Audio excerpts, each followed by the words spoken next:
Hello everyone and welcome to another tournament stream. Basically it's the middle of the night here, so I apologize in advance for any brain derps that I might have. It is all due to the fact that I've had like only nap hours of sleep. And I don't take any responsibility for that. So basically we're going to be following Premo today, or at least Premo's group, which means that we have Premo versus Gosu first. And after that we have whoever. Let's have a look, because I already forgot. Like, oh, there's the room invites. Ready up and then we go back.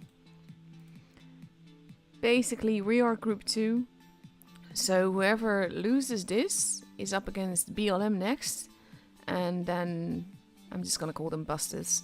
And then whoever wins that match is back up against the winner of this matchup. So that is, and that's the 3 matches that we have today. Also, if you want to win a March Battle Pass, you need to post your in-game name, server, and exact damage guess that you think Gosu will do as a team in the 3rd battle versus Premo. And then you can win one of the 5 March Battle Passes that I'm giving away. This giveaway, there will be another giveaway later on in the stream.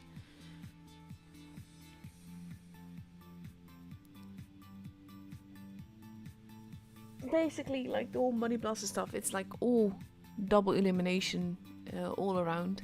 We've seen one, well, we haven't seen. One of the teams of these 4 teams that form this group has been knocked out yesterday. So there are 3 teams left, which in this case is Busters, Premo and Gosu. And after tonight there will only be 1 team left, because only the top 1 is going to go through to the next round. Also, if you've already won a battle pass, you can enter for a friend. I don't mind that. Basically, I'm not going to check if the account actually matches your YouTube name. But you can only enter once per giveaway. So basically, you can enter for your friend or for yourself, but not for both, so to speak.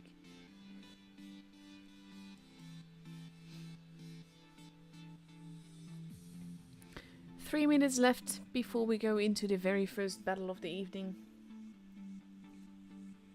We're going to start on Desert Sands. At the moment I'm only joined by Racist Mono, but Premo is likely to be there on time.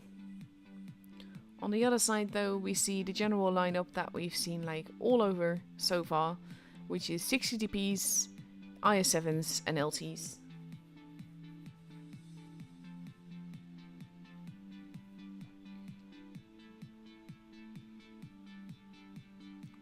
So basically we just wait at this stage. I honestly, like, oh my god, I'm so tired.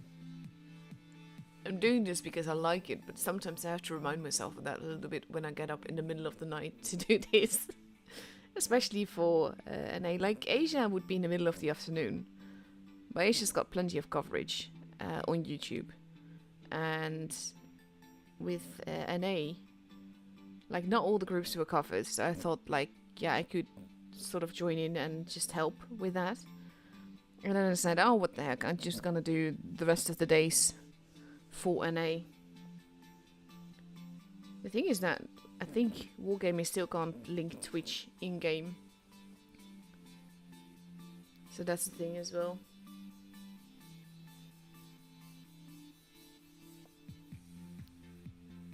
There we go, Chipotle is arriving, Mako is arriving, Tomi, Cora. They still need a few more people though.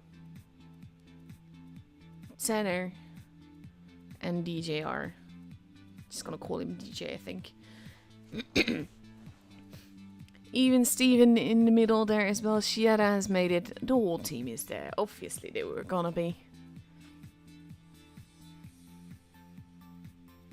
Like how currently there's 4 entries for a 5 thing giveaway. So if no one else enters, they all win.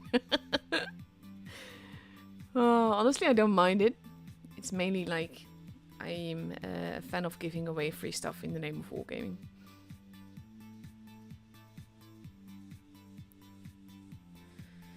"40 seconds left. We see something similar arriving on the other side in the forms of 6 GTPs, 9, 7s and LTs. But they have a yo. And that sets them apart. Now, we've seen Joost earlier today on EU as well. It's interesting though, because like the whole meta is just basically i7 60GPs and LTs. And that's saying a lot about the tanks themselves.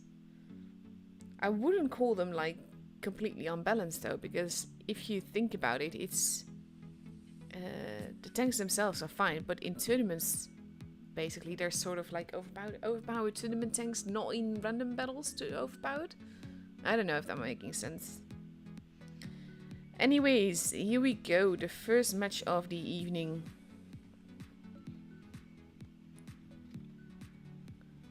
Actually loaded in on time. I always take the time these days because the game isn't always that stable. To, before a matchup, load into all the maps in the training room so that I load in relatively quickly. So Pramo's being fairly aggressive towards the base B side, and we see Gosu do exactly the same thing. First damage has been done. Mako getting some shots in, but now getting shot at as well. Gosu's heading towards the desert. And Pramo is staying in town mainly. Tenno wants to attack.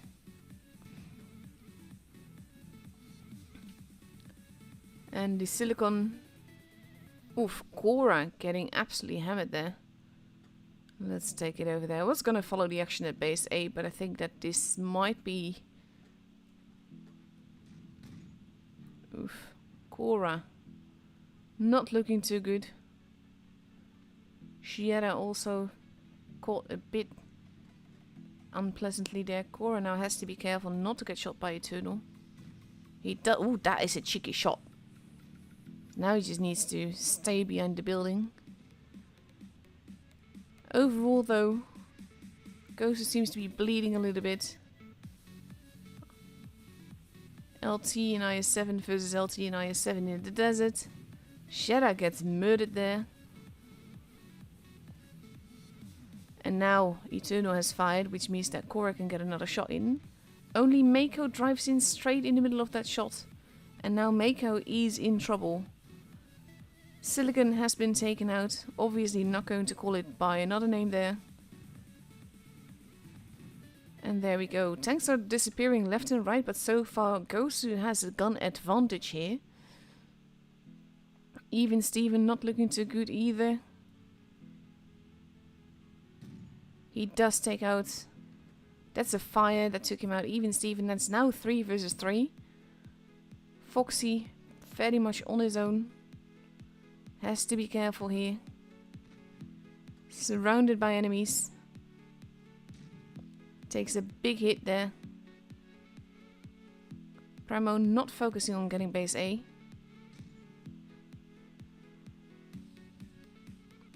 Chipotle in the middle there. This is going to be interesting. They need to shoot Richard somehow. That did not happen. And Foxy is now in trouble. He is dead, even. Chipotle now arriving in the middle. Tenor at the back. But this is probably not really going how they envisioned it. HP-wise, there's an advantage for Gosu as well, but gun-wise, that is the important part here. Chipotle manages to take out Soma. Oof, big hits into both. Is it going to be enough? They honestly just need to cap base A here. The LT making all the difference before losing his own life. And now it's 20 HP Chipotle versus 1k HP Rickard. And that's not going to be enough. Especially not when that doesn't pen.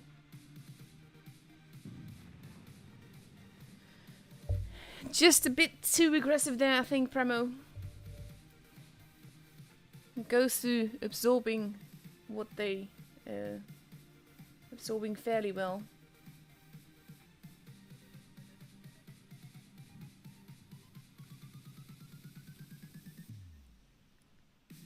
Come on. There we go. It's a bit slow with the loading. Very well done by Gosu here. So the first match is for them. And they are now ready with 4 60TPs, 2 IS7s and an LT. And on the other side,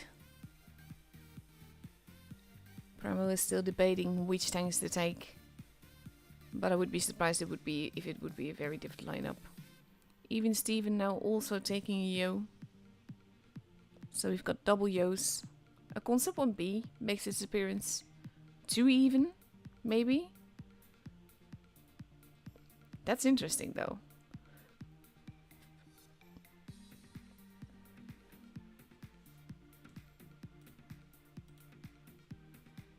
So we see 2 Yos, 2 IS7s, 1 concept 1B, a 60TP and an LT.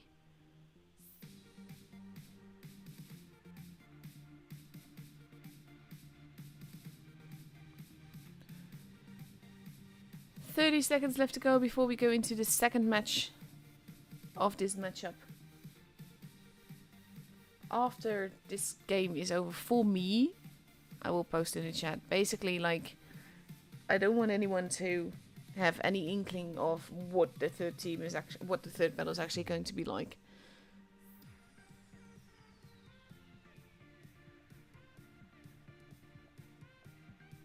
If you spelled your nickname wrong, then please remove the earlier guess that you posted. Also, while I understand that not everybody speaks English, if you do not speak English, I have no idea what you're saying and I can't reply to you. So here we go.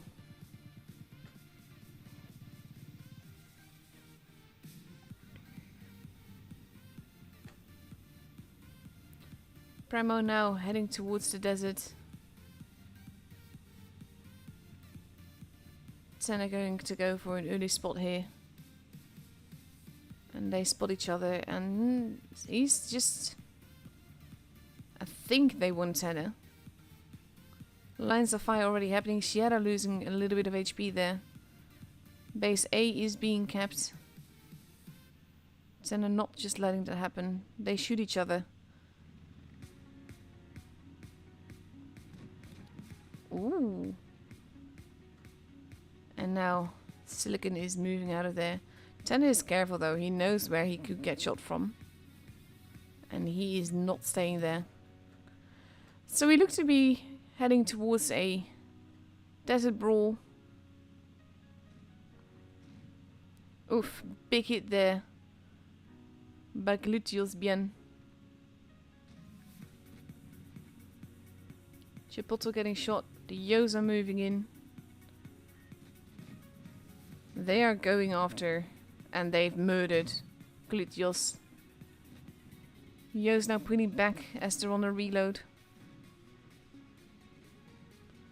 And even Steven has to be careful because now he's not looking too healthy. Premo being very aggressive but again seeming to overextend a little bit. Even Steven gets taken out, Lecce gets taken out. There goes Soma. That shot missed him somehow. Chipotle protecting Sierra as much as he can. But there he goes after all. Concept 1B, Cora shooting Silicon. Foxy gets shot. They're going after Sava here. No, they're looking at Silicon.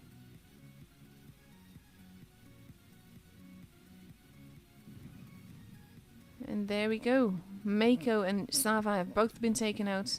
There goes Eternal. It is 4 versus 2. It is 4 versus 1. And only Okahoya, I'm just gonna call him that, basically impronounceable nickname, gets taken out. And the second game is for Premo.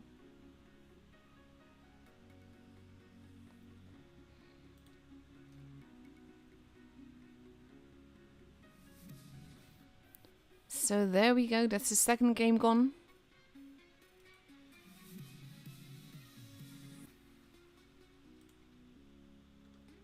And it's now 1-1. Anything can still happen. It is the best of 7, which means that the first to 4 victories is the one that's going to go basically to the grand finals. And I'm going to post in the chat now.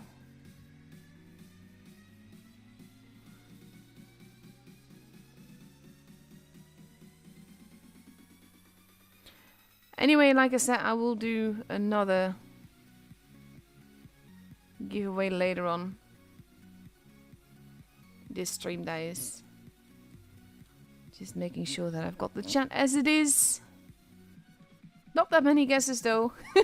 But honestly, that is fine. We've got 1, 2, 3, 4, 5, 6, 7, 8.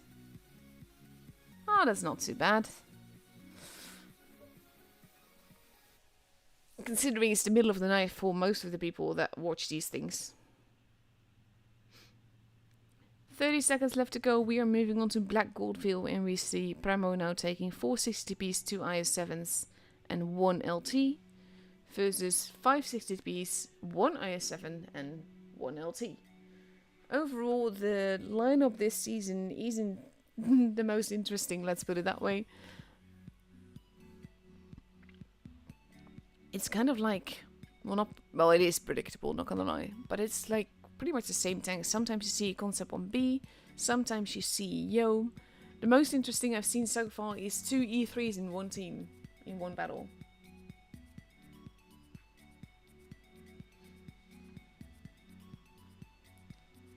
So let's have a look.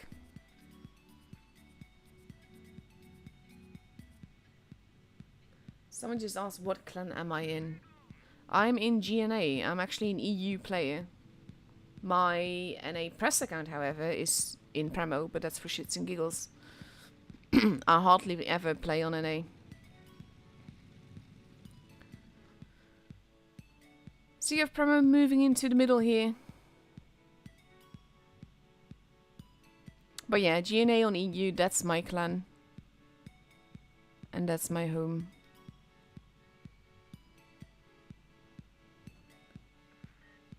Base C now being taken by Safa. Tenor not staying there. Cora has lost quite a bit of HP there. Getting shot as he tried to cross over. He's now in a very tricky position. Base B now being taken by Premo. And at the same time, Silicon is leaving and getting shot as he goes. Base A is also being capped, and that will give Premo the advantage. But now Racismo might be in trouble. He's got some support though. Shots are being fired. Not everything is connecting. Tenor wants help.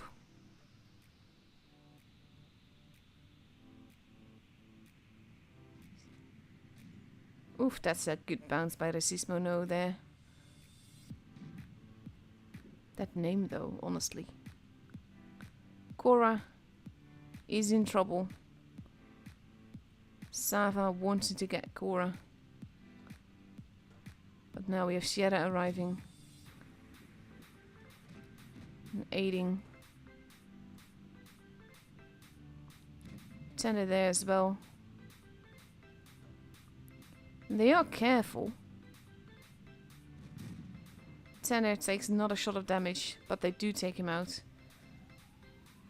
Oof, that's a big hit into Okahoya there. Racismo no is being attacked and taken out. There goes Okahoya though. HP is dropping fast with all these 60 TPs. Even Steven not necessarily being shot at yet, but Rickard will take a bunch of HP. It is a bit spread out here, but Primo is sort of like systematically going after. Base A is being kept. They're ignoring that. Base C is being kept by Primo. There goes Lechi. There goes Eternal. It's just Soma. And basically now, it's just brutal because 960 points. Silicon can't do enough. But he actually gets taken out, murdered. Like that. And the match is for promo.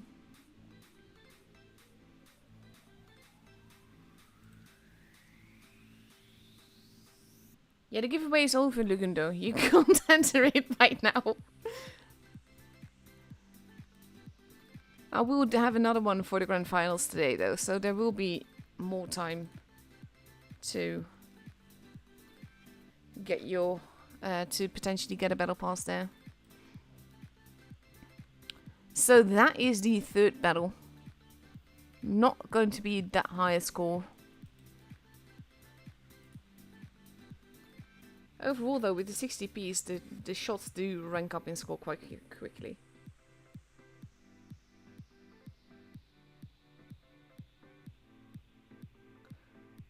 But like I say, you can enter later. And also, 12.9 isn't an entry. If you are entering, you need to like make a full entry. But that's, like I said, the first giveaway is over. There will be a giveaway later on in the stream. 2-1 for promo right now. Gosu now taking 460 TPs, 2 IS7s and an LT. Versus 360 TPs, 2 IS7s and 2 LTs. Can you hear like the surprise in my voice about the tank choices that they make? Because I'm sure none of us saw that coming, that they are taking 60 TPs, IS7s and LTs.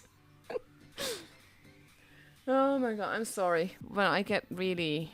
don't know actually the English word for it. But my sense of humor goes down the drain and I get really dry comments when I'm tired.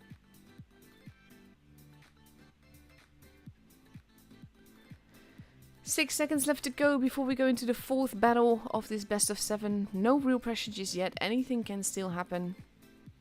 It's the team that goes towards 4 victories first that is going to go through to the grand finals. And even for the other team, it's not yet over.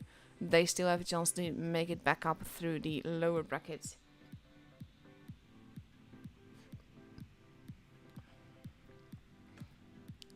Let's see. I do like those camos though. They do need, like, all the players need that.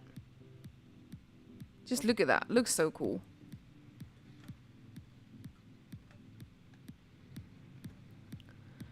So now we see sort of mirror movements happening on the other side. Tomi is spotted, Soma is spotted. They know that they're going to go there. Oh, crossfire. But so far, this is like... This is a trick that you can do in-game. If you're in like randoms and all. If you think that someone is aiming at you, you let them aim.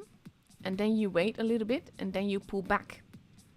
And that generally is, if you do that right as they shoot, they will lose their HP, or they will lose their shot and you will not lose HP. They are in trouble now though. But the rest of Premo is arriving.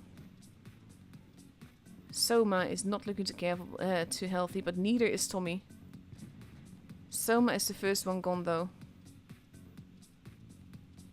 Tommy is basically being murdered here. Oh, he manages to live. Even Steven gets taken out though. Rickard does not survive that. And basically now they're going after Lechi. Probably pronouncing all these names very wrong and I'm very sorry. Tommy actually making a kill there as well. Then he does get taken out. But it is 5 versus 3. They are all arriving though. Tanner going after Sava there.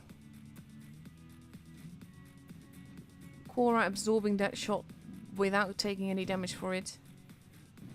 And there goes Hoya Koya. Okay, Hoya. Sorry. That name though, it's like impronounceable. Tanner not looking too healthy. Might not make it. He does not, but neither does Sava. And now it's just Silicon that is left. versus very healthy tanks. And he's not going to survive this. There he goes. And the match is for Premo. And now Premo is up for match points.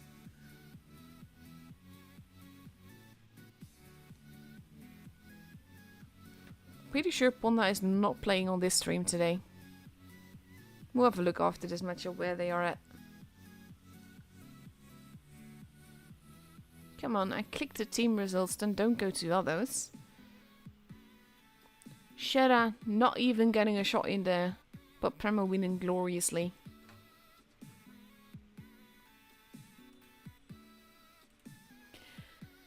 It is 3-1. Like I said, potential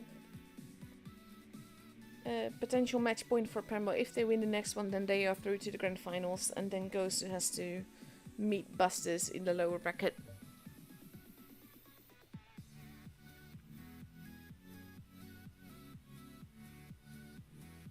Let's see, 1 minute left, and we see we see the AMX has been taken out. So we see on Gosu's side no 60 TPs. I just want to highlight that no 60 TPs. We see 3 IS7s, 3 AMX 50Bs, and 1 LT versus 2 IS7s, 3 60 TPs, and 2 LTs. Still 3 60 TPs present in this match, but Gosu is going for a lineup without one. That's an interesting choice, bold. But if those Clippers can work their magic, then wow, there is potential.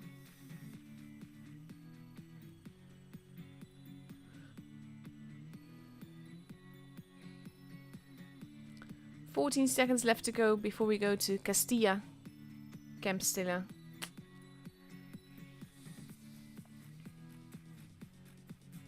I have a feeling that the trawlers have arrived. Like, there was a lot of trawling happening around Group D, and I was wondering what on earth is going on there, but it turns out just Group D is not the most difficult group. And apparently that is why people are like this. Ah, just look at that. Camo Unity. Let's see.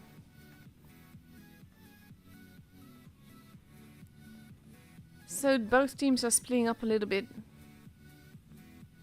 but for the most part they are heading towards base C and B. First lines of fire are happening. Chipotle losing a little bit of HP there. And base A is pretty much like left alone. Look at this though, the LTs are in interesting positions there. Base B is being taken. They have been spotted. They're not being decapped. Not in time. Ooh, maybe they are. Nope, not in time. They do lose a little bit of HP for that though.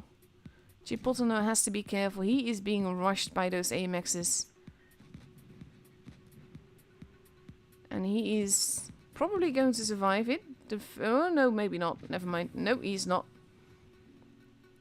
And that is how the AMXs, lose quite a bit of health there, because they are juicy.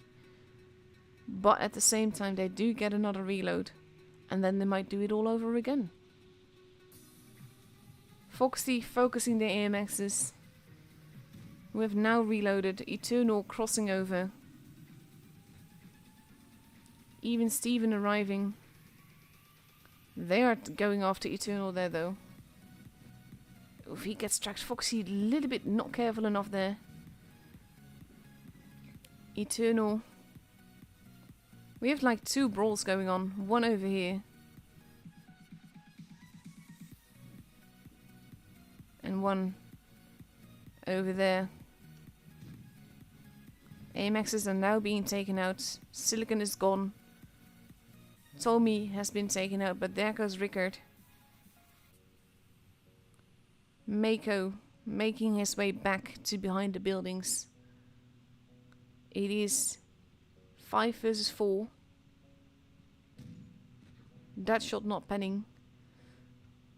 Even Steven losing a little bit of HP on the other side there. But he should outgun him. There he goes. And it's just 5 versus 3 now. With the people from Gosu over here. It's fairly sure to be Premo's game here. Cora taking a hit, but Lichi taking a bigger hit. There goes Lichi. Soma might take out Cora, not entirely certain. No, he does not. And now we just have Sava left. Wow, that was a flight. But it's a fire kill in the end that does it.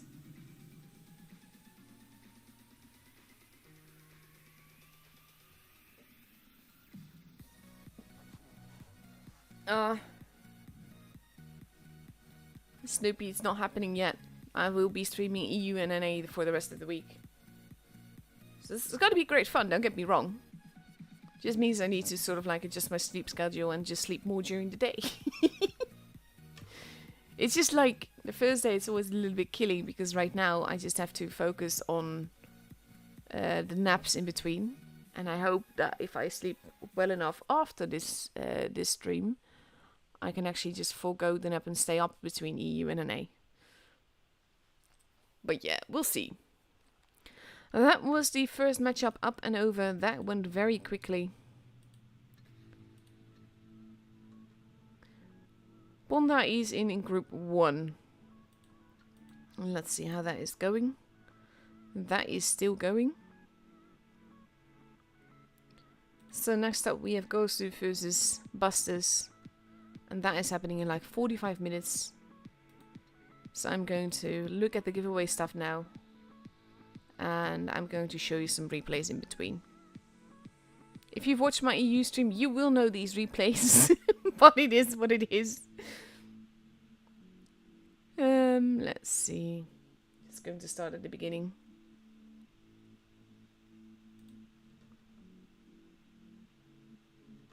No, that one doesn't work. GG, I guess. Let's see. Does this one work? No.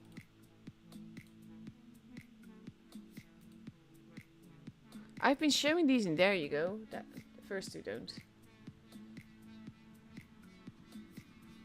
To be fair though, the AMXs, they had the potential. It just didn't happen.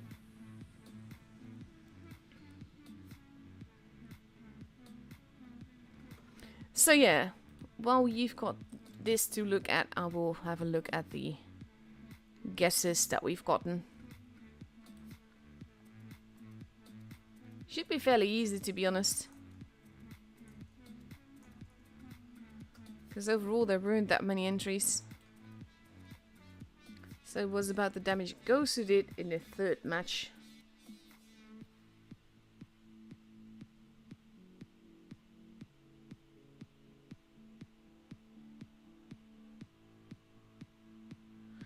Which should be this one. I'm just going to check it, obviously, because I don't trust my own brain these days. So I want to make sure that I've got it right before I say anything. So I'm just going to calculate it again.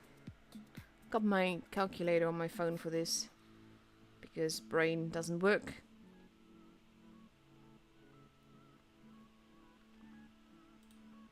Yeah, 10,368 is the winning score. Well, losing score technically, but you know what I mean. So now we're going to look at the points and stuff. And the entries.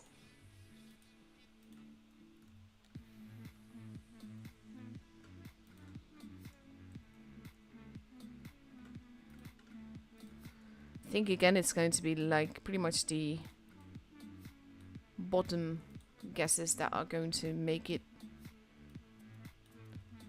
Guesses are pretty close together though.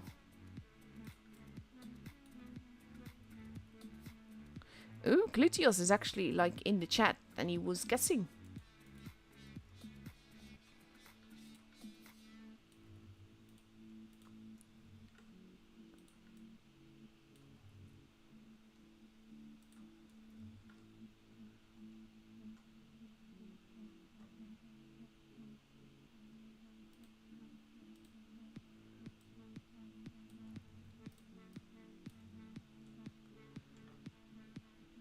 Don't think we've got that many guesses. There we go. I think I said six before as well, didn't I? So we have 1, 2, 3, 4, 5, 6, 7. There we go. Yeah, 7. And well, this is very easy actually.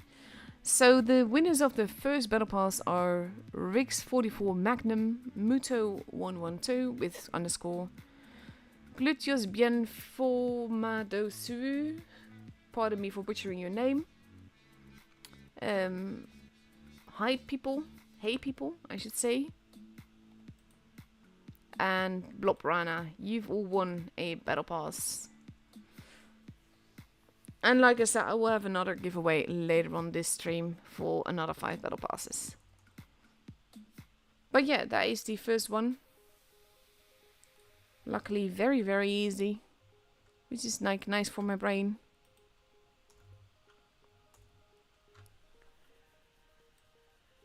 So now you have to wait a while together with me before we get the next matchup.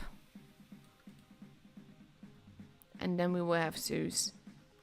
Then we will guess how it's going to go for another team then.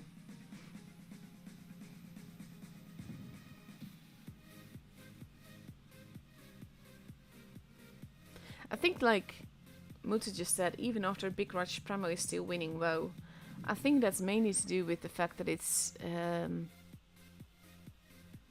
AMXs. They're quite juicy, so when you shoot them you can take out large chunks of their health. And they do have to reload, so once they have the clip reload, if you can get shots into them then, yeah, that goes very fast then.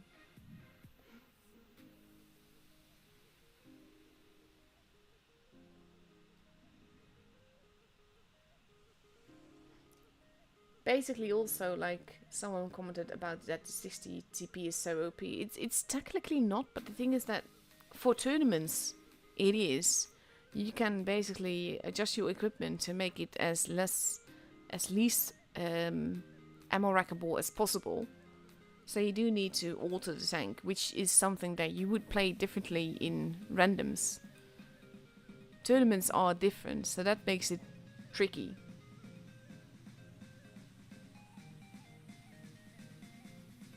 Also, by the way, for the people in the chat, I am responding to some of the stuff that you say in the chat, but there is a 5-minute delay, so you hear my reply to what you're saying like 5 minutes later. So there is that as well. Hello, back to California. Hope you like my content. But yeah, honestly, Snoopy just said, well, just do what you have to. Don't want to see you wearing yourself out completely. I honestly, I don't mind it. Well, wearing myself out completely is not a smart thing, to be fair, but still. Basically, the thing is that I've got a bunch of autoimmune diseases which do not make life easy, but at the same time, I took the rest of the week off to be able to do this. So for me, life right now is just streams and sleep and eating. So after the NA stream, I will go to bed and I will get some much needed sleep. And then I'll get up, and then I'll take a nap, and then I'll stream EU, and then I'll take a nap, and then I stream NA, and so on and so forth. And that's gonna be my days until Saturday.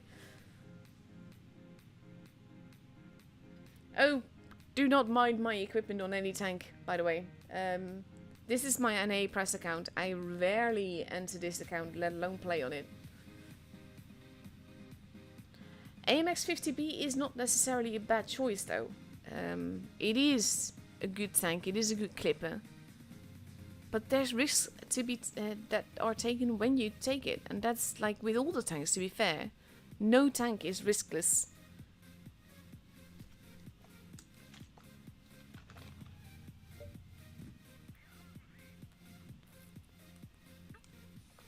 Also, you're not watching me play. I can't play PC to save my life, so I've just got a bunch of replays that are going to be playing in between the matchups. If, however, you want me to show off your replays, then join my Discord server. Be patient, because I will get you the raw after the stream, and then I can show you off in future streams.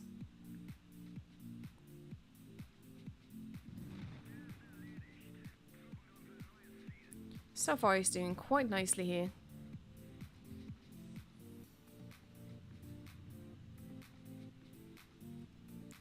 now he's just going to go after Pershing. Nice little track shot, even though he wasn't aiming for that.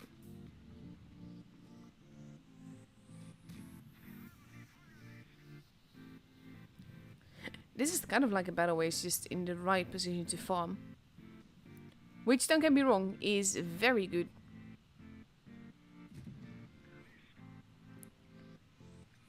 Being in the right position to farm is always a good thing.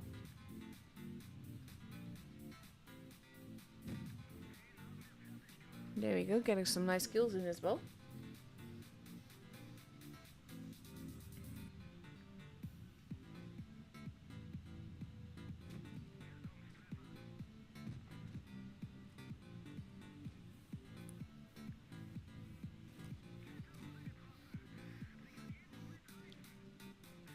He's holding quite nicely here. In a bit of a tricky position, but it works.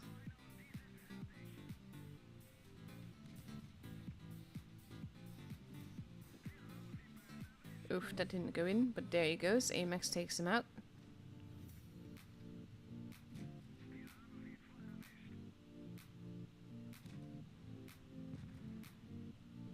And now it's just the IS-3. It's really like the enemy is not paying much attention to him at all.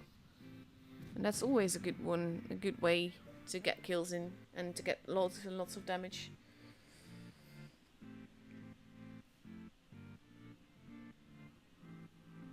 I do get sleep, just very little. Like, it's easier. Today I had work, so then I had work and I had to go home and took a nap, EU, nap, and A. It's gonna be easier the next couple of days because I have no work, so more time to sleep. Also, trying to explain that I'm not complaining. Basically, I just want people to understand that if I have a brain derp in this stream, that is what it is. Why it is, I should say.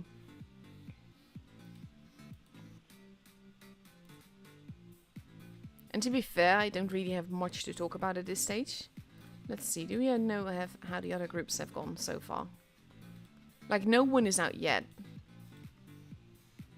Is this still going? Okay.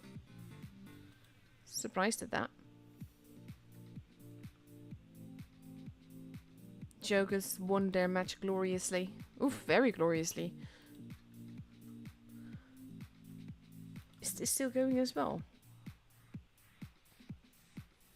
No. That one is over, which means that it's SLG that's gone against Metro next. That's basically where the memes are coming from. Apparently people find that group too easy. Which is apparently a crime or something.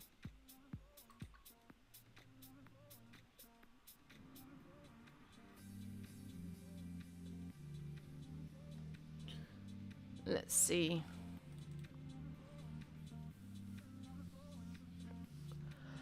To be fair, I wish I was as OP as any of the guys that are participating in these kind of battles. I know I'm not a bad player, but I'm definitely not nearly as epic as the two players. And to be fair, there's a lot between not epic and very bad, don't get me wrong. I think the 268 is actually fairly balanced. Someone just asked, should object 268 need buff? Because I feel like the tank is kind of left behind. Overall, I quite like it, to be honest. It's not that bad. To be fair, though, I don't play TDs that often anymore. So there is that as well.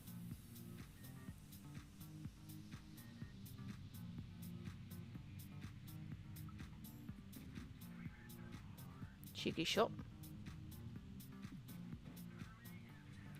And he can do it again. Yes, he can.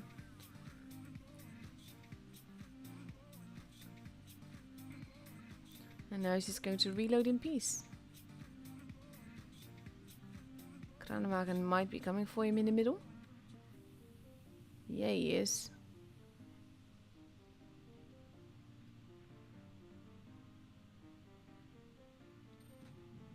Oh, he does get spotted. And shot in the BAM again. And again. Oof, nice shot there. That's the end of him.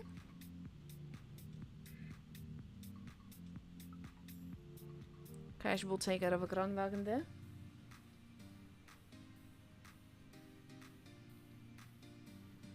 By the way, if you do have any questions, like, for me, just ask them. Just know that you will get your reply late.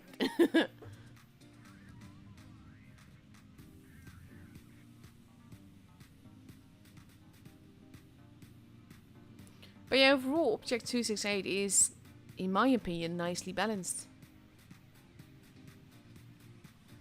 He's found himself an E100 and a waffle.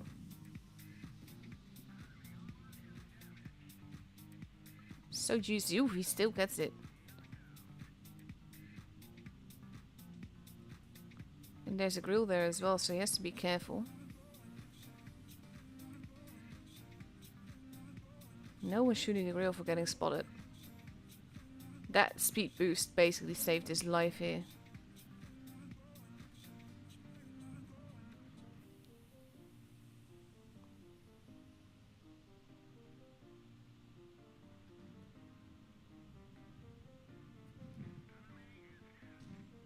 And now he's just fired, so that's going to be the end of the E100.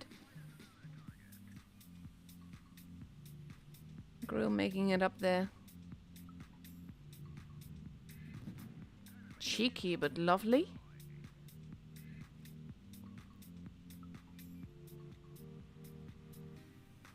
And that's the end of the grill. Yeah, there we go.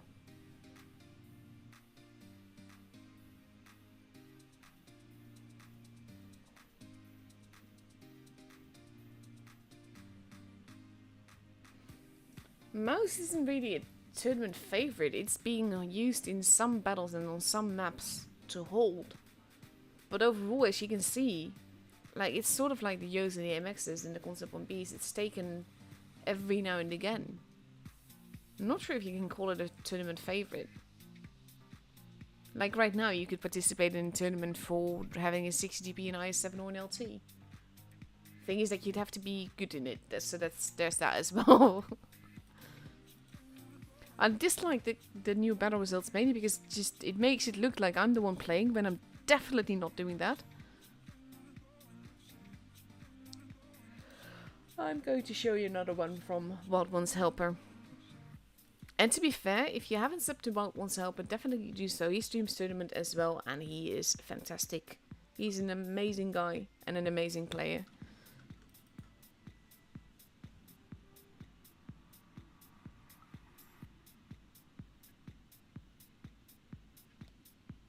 Overall, I'm not sure, like, and small stuff like that. Overall, it feels relatively balanced. Like, you have to have your wits about you and use your brain and all.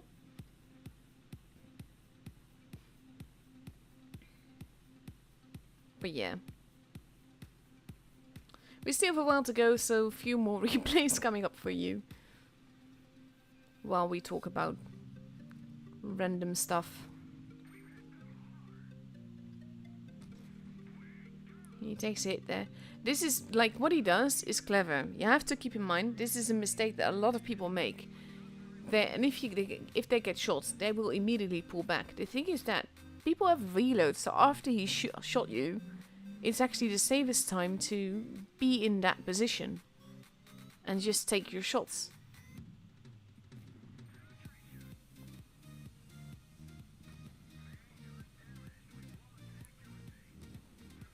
He is getting lucky with the bounces though, don't get me wrong, but he is also in a pretty good position for it. Like, T57 Heavy is a bit of an all-rounder, heavium. It's fairly mobile. I really like it. I don't play it enough though.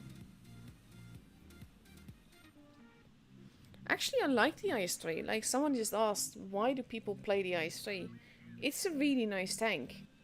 Especially if you're not, like, if you haven't got a ton of premium tanks.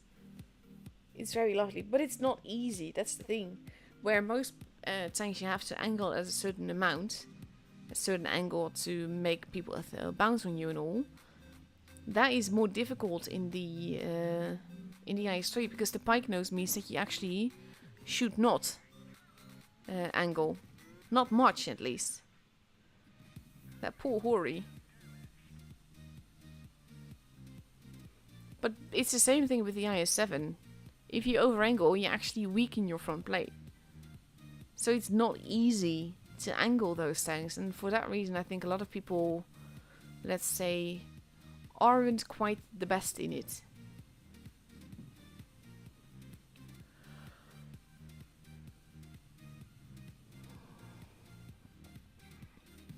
Off-row. Jack being very careful here.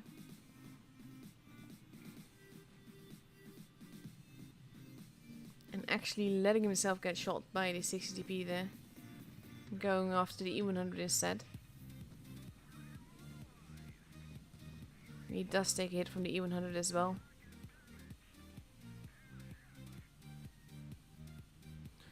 But there's a Jaeger that's coming up behind the 60TP. And a Death Star that's coming in front of him, and that's the end of the 60TP. Bit of a risk there that he took though.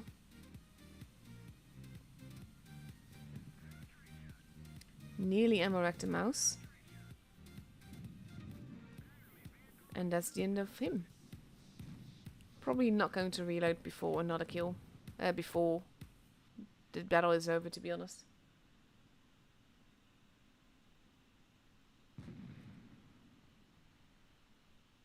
And there we go.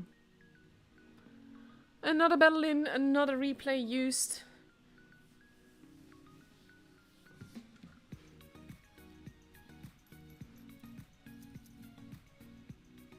It's nice to have these replays, to be honest, because it means I do not have to play. Because my playing on PC would look absolutely awful. I'm not the best when it comes to playing on PC. Mainly I can't do it to save my life. Maybe I'm like a mouse or something, but it's not gonna be pretty, let's put it that way. I'm a touch player and I've always played touch, but when you use spectate tournaments you have to be on PC because you have to use the free cam.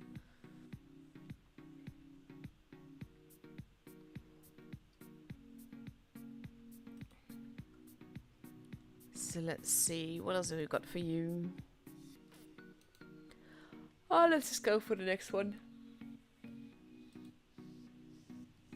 And like I said, if you want me to show off your aces, then by all means, join my Discord server. I've got a channel for them. But otherwise, people are going to be watching the same replays this week. But to be honest, it's fine. We're all here for the tournament battles. This is basically sort of like the in-between time.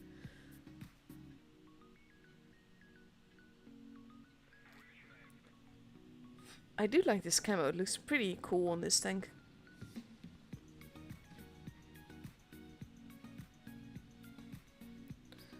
Let's see.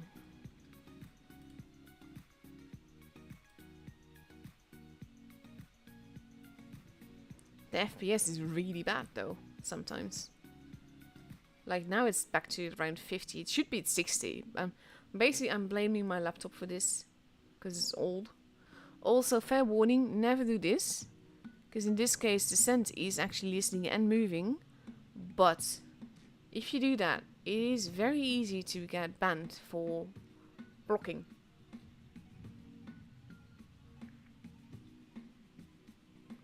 Basically, his teammate is having a bad time.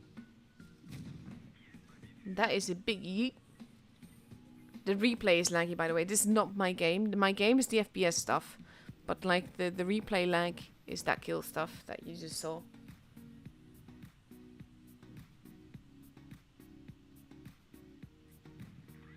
Should have aimed just a little bit lower there. Right now it's not live battles. Right now it is me watching replays while we wait for the next match to come.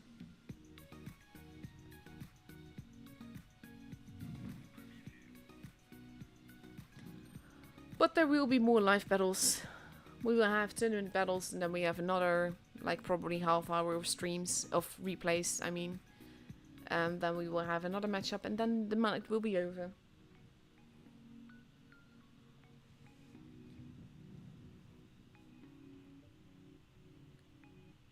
This Tiger 2 is pretty much like overextending quite a bit there.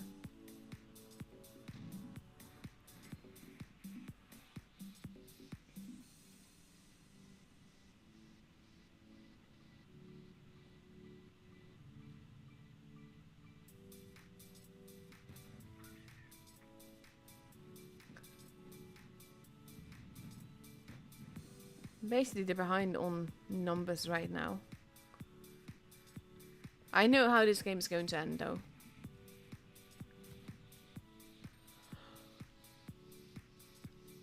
His teammate is not happy.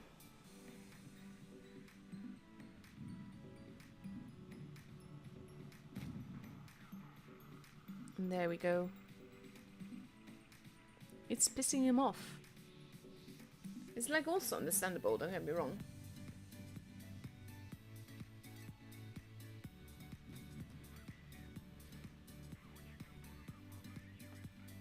I haven't played a tournament in like ages. I think it's also because I keep streaming them. And I'm like, yeah, I don't want to anymore. That is like, if you are turretless and you're moving like that, your aim will be off as well. Like both in the aiming circle, but also when you shoot. His gun is damaged, which is not helping. And the fact that he was shooting HE, which means it's lower shell velocity. All of that contributed to that shot not penning.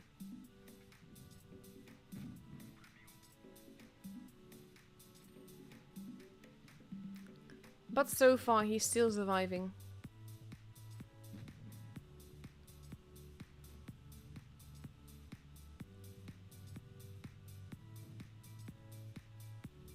Four v 4 now.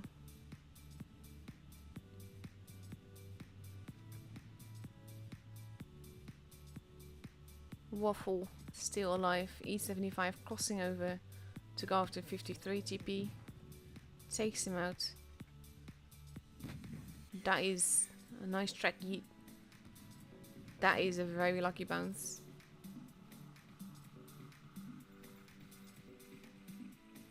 Thing is, when you shoot HE, you generally have to, and a tank is moving, you have to shoot a little bit more ahead, because HE has a lower shell velocity.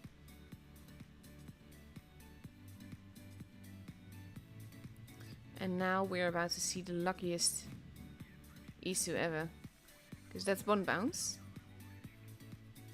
that's two bounce, well, track shots, and that's the third one. And it's kind of like, how? Because now he has to reload this clip. He's done no damage with it.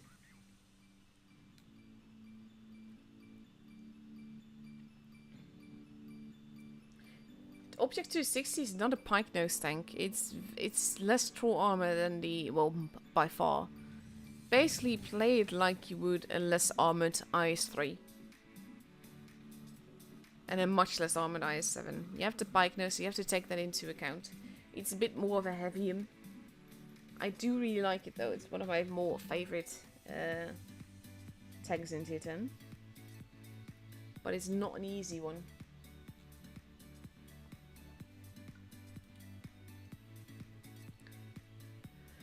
There we go. Nice 6k carry in Tier 8. Let's see, how long do we have left? Oh god.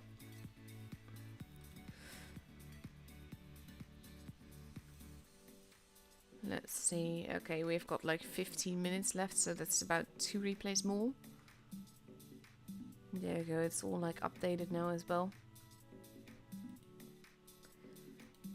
Let's go for this one then.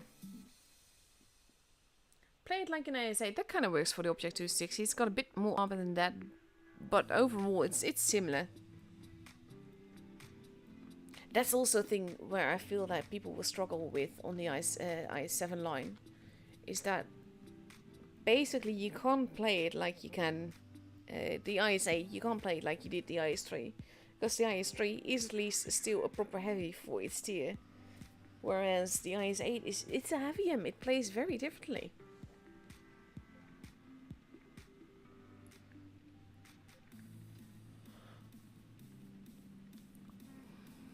But yeah, I would probably use the 260 mostly to support the meds.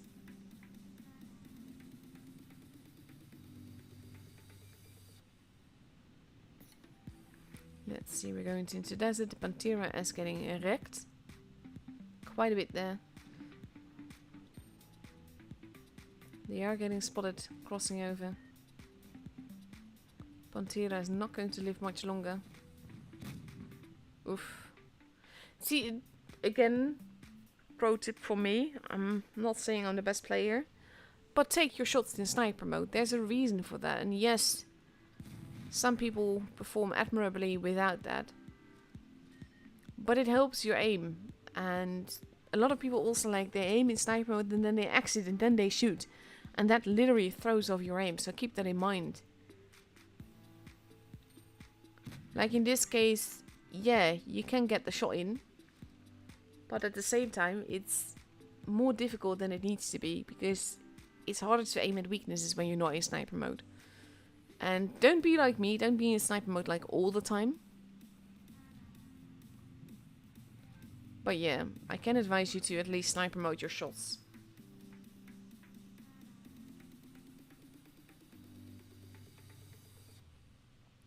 Isu is being very YOLO here. And very dead now. 50 TP. And Chimera there. Honestly, I really do not like the IS-2-ish. This is echt not my style of tank.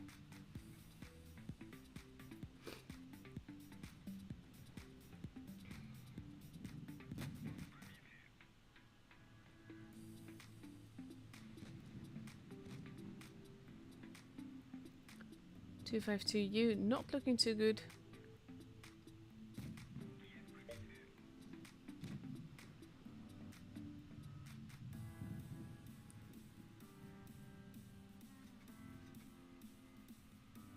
But yeah, basically I'm not that big a fan of rear-mounted turret tanks. It's not my cup of tea.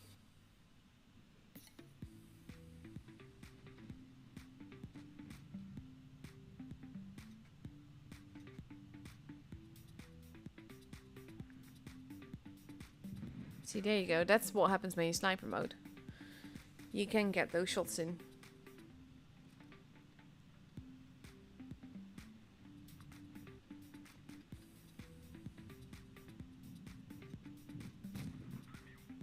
Oof, nice little bit of damage there with that shot.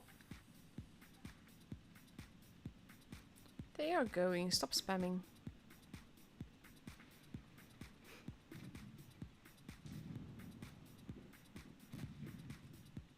That is splash damage. But he should still have him on the reload. There we go. I think he's very much AFK. This is where I would activate my adrenaline, had he not already done that before.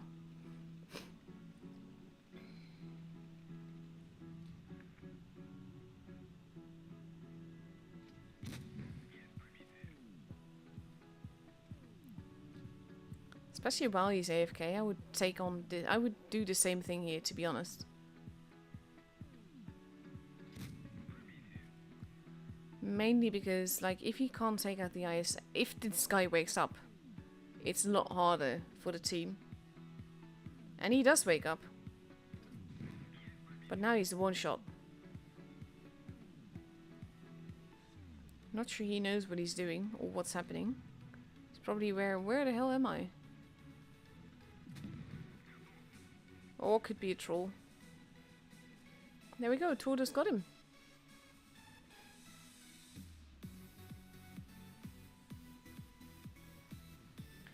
But yeah, I'm really not a fan of this tank. This is one of the tanks that, if not for the fact that I am collecting pretty much all the tanks in the game if I can, I would not have gotten this. This is one of those things like, no.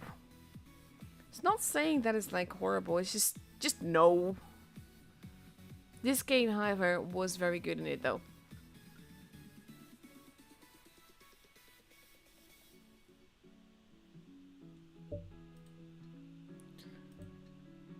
So we got like a few minutes left before the next room invite will be up. I'm not going to show you another replay. We're going to look at the store, because why not? We've got the defenders. We've got lens and crates. Also, like with crates, all in all, don't gamble your life savings away. If you insist on making a small gamble, then sure. But especially a tank like a lens, it's not worth it. And at the same time, it's gambling. Like the drop rate is like 4%, and it will remain 4% no matter how many crates you buy. The probability of hitting that 4% will increase, like statistically, but the drop rate per crate remains 4%. So you could buy 100 crates and you would still get no tank. That is the possibility.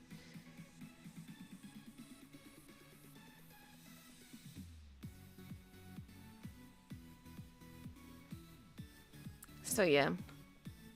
Overall though, we've got the battle pass, which is always useful. We've got machine guns, which are very not useful. This is a bundle that is fantastic. The AMX prototype is just a very, very lovely tank. I really wish the gift function was back, to be honest. I'm not sure why they took that away. I'm going to go to the tanks directly now, I think. Easier to talk about them then. So we've got the defenders, there's quite a few of them. The AMX defender is lovely. The T28 defender is one of those things like, it's okay, you can do well in it, but at the same time, it's a TD and the turret can't rotate the full way around, so if they get behind you, you're absolutely doomed. You have the IS-3 defender, which is like, it's lovely, but it's not nearly as competitive as it used to be. And like, same with the IS-3 and the IS-8 and the IS-7 and 260. It's a pike nose, so it's not as standard to play. The Defender MK1, however, this is my favorite Defender tank. It's absolutely lovely. That being said, though, I do find all in all that it's a bit expensive, like all of them. But yeah, then you have the Samoa, which is like, it's not bad, but it's not great. The Email 1951, it's quite nice, but it's not OP or anything. CDC is sort of like a tier 8 Dracula. You have no armor, but you are pretty speedy and you can reach line very nicely. AMX 1357 doesn't get sold often, and it's a cheeky little monster. It's fun. Then you have the Rudy, which is a beauty of a tank, and the Poodle, which is air, and the FCM is just useless. So that's basically my my verdict on the tanks that are in the store. So yeah, that gave us another few minute and a half or so to time to waste. See how long do we have left? Just under 2 minutes before we get a room invite.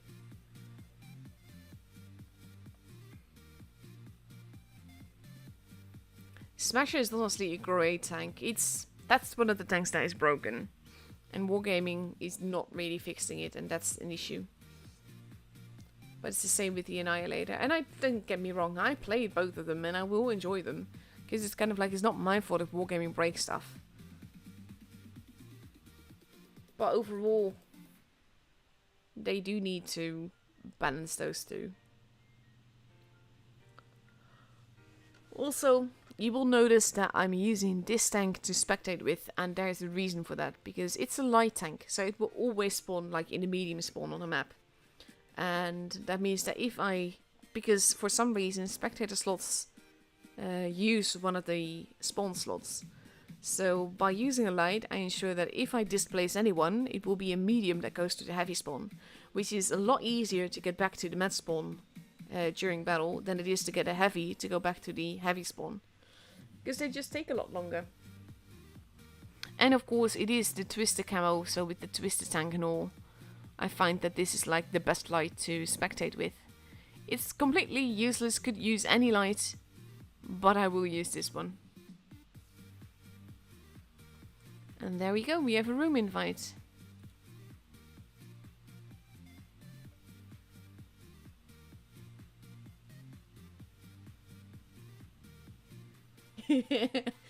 Yalong just said VK168 is skilling, and that was the IS2-ish game. You're not wrong, to be honest. I'm not sure. I think it's a crash, but I'm not sure if he's just trolling or not, because it could be both. So we are getting ready for main runes. It is a fun map. I like it a lot in randoms. Tournament it's a bit like iffy. Mainly, and what I mean with that is that there's not really a set tactic for it, but you usually see super heavies facing off near base A somewhere. And they have A light. Did they really name themselves after maps? Because you've got Middelburg and Southspawn and Lost Temple and Canal and Naval Frontier. Alpenstadt.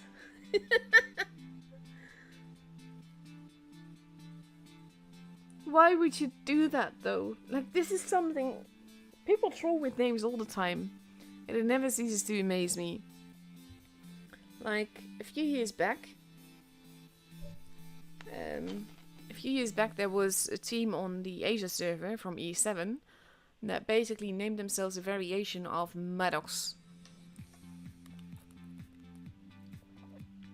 Maddox at the time was in Feast, but they named themselves Middix and Maddox and Moddox and Muddix and like all kinds of combinations like that, and it was the most difficult to basically just commentate on. And there will be another giveaway, just not for this matchup. I'm saving that for the grand finals. You already missed one, Spock.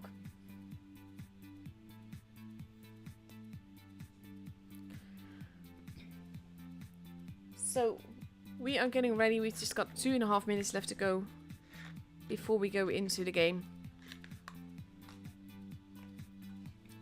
And we see Busters taking a T57 Heavy, an E50M, an AMX 50B, an IS-4. Seeing loads of non-meta tanks. That's going to be interesting on its own. On the other side, however, we see one IS-7, 5 60 TPs and a mouse.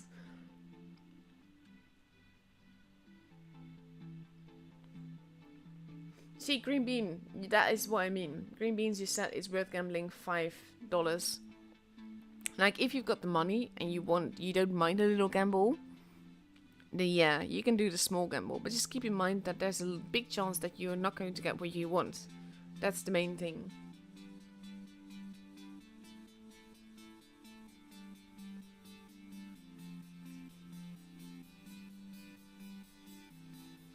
And yeah, collectible crates can be decent, but that's, again, it remains gambling. The chances of actually getting what you want are very small. And that's basically what I want people to just be aware of. Like, if you buy crates, expect to get nothing. It's great if you get something, but expect nothing. Aw, Busters changed their whole lineup. No more fun. We've now got 3 60 TPs, 2 IS-7s, an LT, and a mouse. We've gone back to being predictable.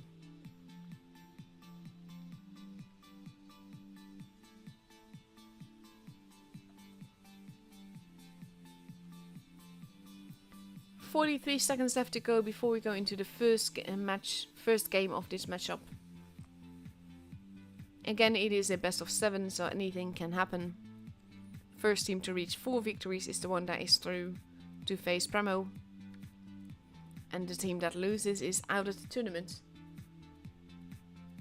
Early on in EU, we had like huge upsets. Like both Jones and EG got knocked out. It was wow. I was shocked. And don't get me wrong, I streamed EG, and they were versus one of the Emo teams, and Emo played beautifully. They deservedly won, but it's EG, so I was very shocked that they got knocked out like that.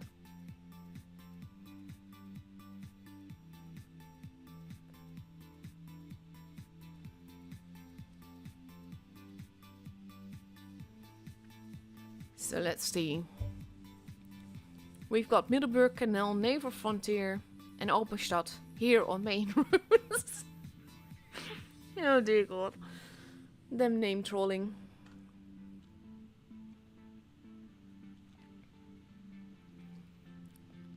Busters moving towards base A and B.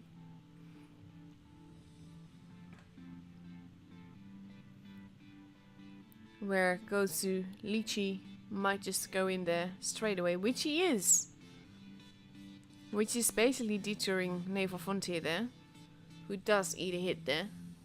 Base C has almost been capped, so they kind of just need to get that base B. And they might get away with it. They do. Ooh. Big hit into Itzy there. Big hit into Lychee as well, but he did get the base. Sava taking a hit. Gosu being pretty aggressive here. Naval Frontier taking another hit. This sounds so weird commentating with these names. And now we have Sava and Canal facing off against each other.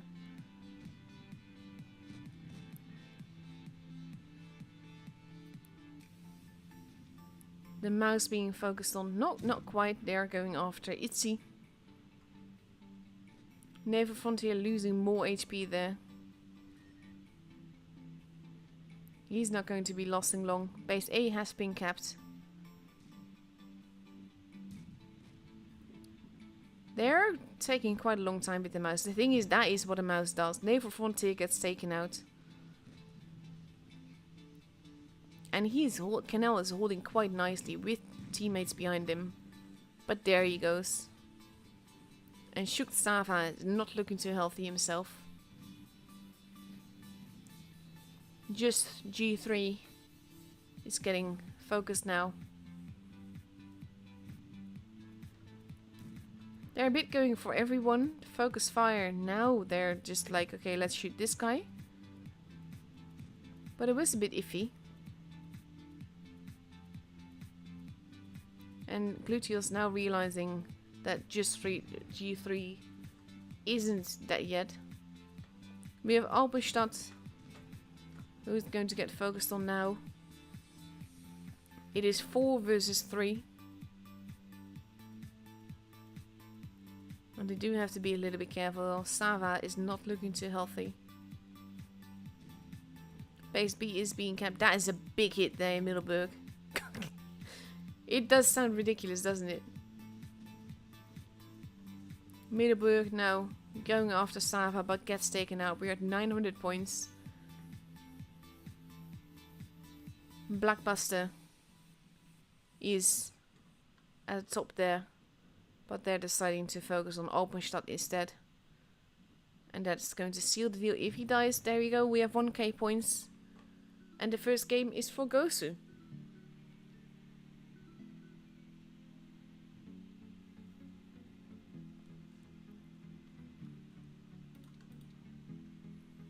No, come on. There we go. Fairly quick game, fairly brutal game as well. Bit aggressively played by Gosu. But it worked out very well for them.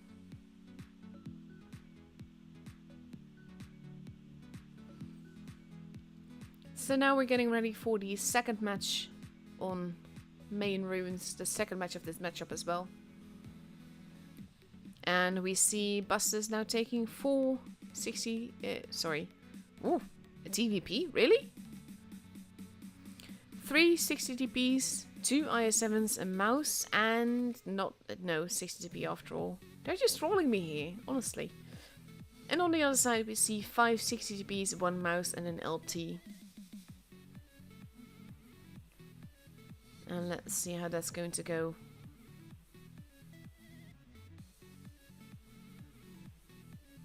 Oh, in the meantime, like, it's the middle of the night. I've got like this little electric pillow, and I've got it in my back, so that I've got like a nicely warm back here. And that's lovely.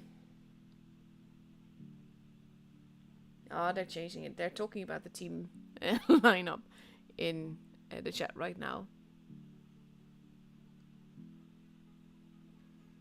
But here we go. In 15 seconds we get to see the second match. The thing is, like, the time in between battles is just so... Or not between battles, between matchups is just so long. So I'm hoping for tiebreaks, because you're here for tournament games and not necessarily to watch me watch replays and babble on about random things. And here we go, the second game.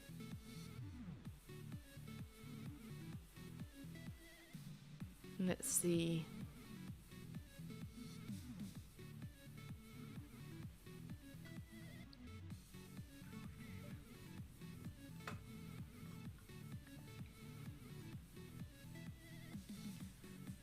Buster's focusing on the A and B side. And we see that Gosu is doing the same thing. So you might just see something of a repeat. This is very tricky though, putting their LT there. It's gonna be impossible for him to get out of there, and it is a very light tank, armor-wise. Big hit into Naval Frontier there. And this, I fear, is going to be a short-lived... No, they're actually... Ooh, they're being very forwards, and that is to protect their LT.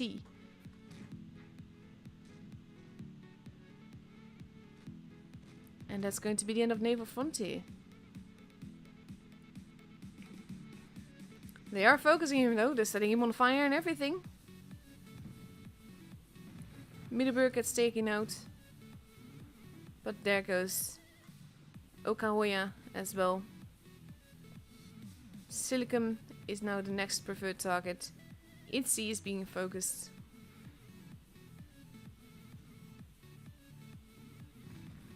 There goes Silicon. Canal using the bulk of his body to keep his teammates safe. And now they're actually getting in each other's way, which is not helping matters. It is 4 versus 4.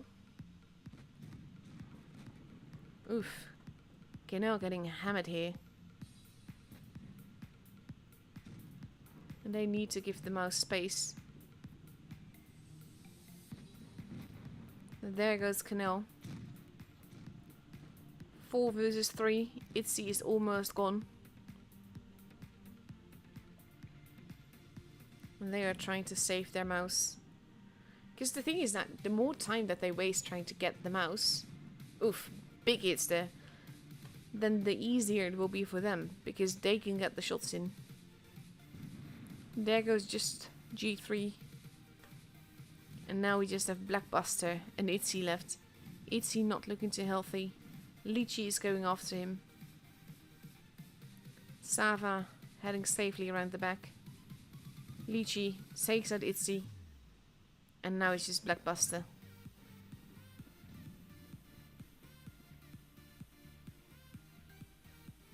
The thing is, like, it's a troll tank. And there we go. With an ammo rack, it ends. But that's at least not a... Oh dear god. That's at least not a game-changing ammo rack.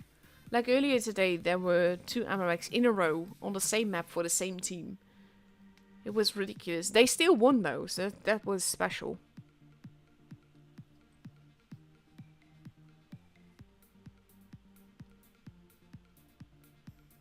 Yeah, I think my mods are mainly sleeping. I've got a whole bunch of them, just not here. Can't blame them. Like, I always tell the people that are mods for me, like, I don't expect anyone to be, like, there the whole time. Or to be there every time. It's not like that.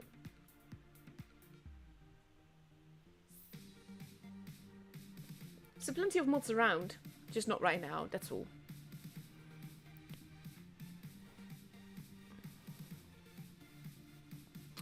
And here we go, for the first game on Fort Despair, we see 160TP, 2 Yos, 2 Mice, and 2 IS-7s. Versus 160TP, sorry, 260TP, no, 1. 4 IS-7s and 2 Mice. The Yos might make the difference here. But it will depend on how many shots they get in.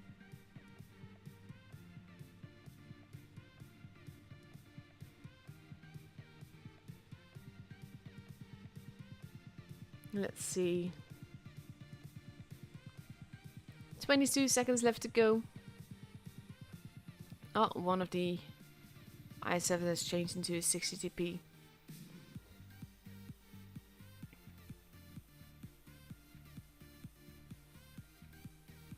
Five seconds. Fort Despair is a map that lends itself to super heavies. But that's also why it's not always the most interesting map to watch. You get a lot of, well, not necessarily stalemate, but sort of face-off gaming.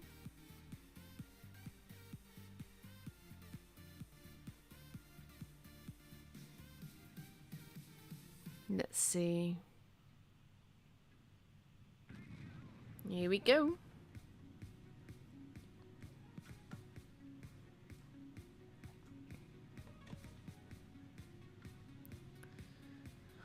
We have Busters moving towards the C side with a little bit towards B, whereas Gosu is focusing on the A and B side. Now they're actually going all towards C. And they're not going to meet each other, which is going to be quite funny to watch.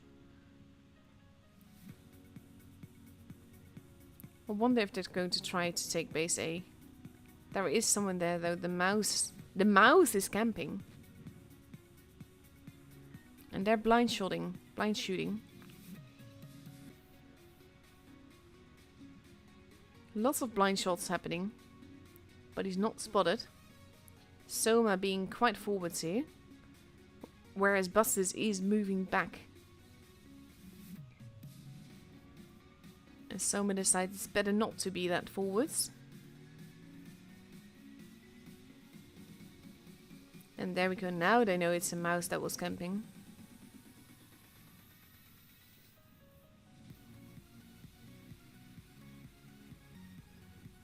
And they do want to get that base, or they want to try. This is... I'm not sure if you saw that, but Gluteos actually shot down the tree. Which is now what Lychee is using as cover. Just sitting there quietly. Getting that base.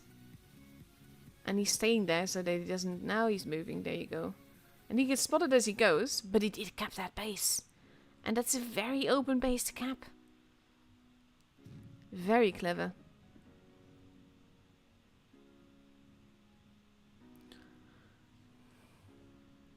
Lots of lines of fire happening, but aside from Canal and Sava, not much damage has been done.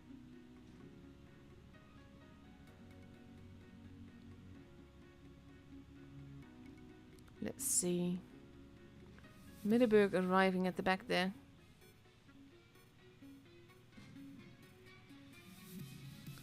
But not being that open. And at the back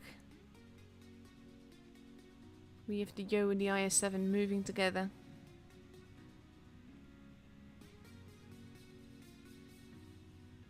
IS-7s, I should say. Kevin has moved forward quite a bit. They have to be careful. Silicon. They are spotted now. Silicon is taking loads of damage here. Getting focused. Having spotted to be alone.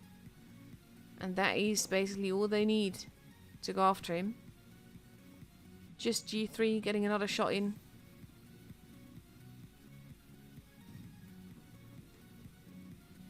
Base B is now being stolen. On the other side we have Gosu moving against Blackbuster. And there we go. Blackbuster is gone the same time that Silicon is gone. We are at 910 points for Gosu though. With those two bases the points went up quite quickly. They are going after Canal. Canal gets taken out 955 points. Base A is being kept. Base B is being contended. But they need just one more kill in order to take this home. Now they need more. This is very clever gameplay by Busters here. Base A has been left alone. He is losing his life over it, that is the thing. But he takes out Lecce. And then he gets taken out himself. They still have base A. And that might be all they need.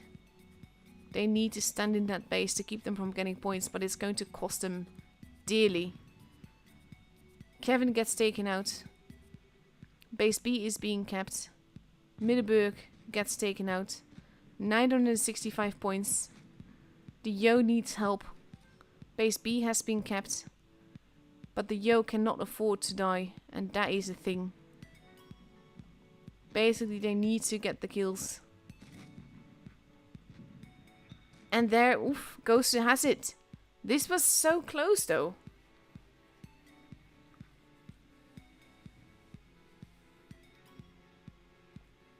Hey Yoda. If you haven't subbed to Yoda, definitely do so. He's a fantastic guy as well. And he does these videos in the Yoda voice. Brutal game this. Gosu now 3-0 ahead.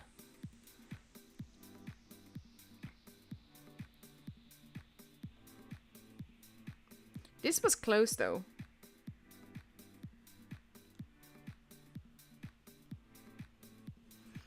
Hello everyone that's watching, by the way. Like, obviously not just the people that I know, but like everyone. Potential match point here for Gosu. In the second matchup of the evening of the 3 matchup that we will have. Gosu now taking 4 60 TPs, 1 mouse, a Yo and an IS-7 versus 3 60 TPs, a mouse and 3 IS-7s. 50 seconds left to go before we go into the battle. And with the next matchup, I will also do another giveaway.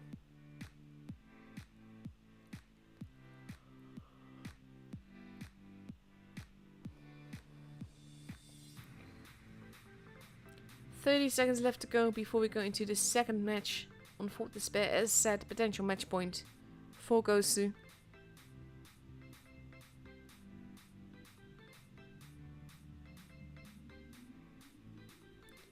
And then we'll see.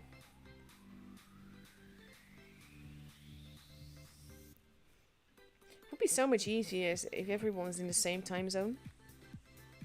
Like an A on humane times for me.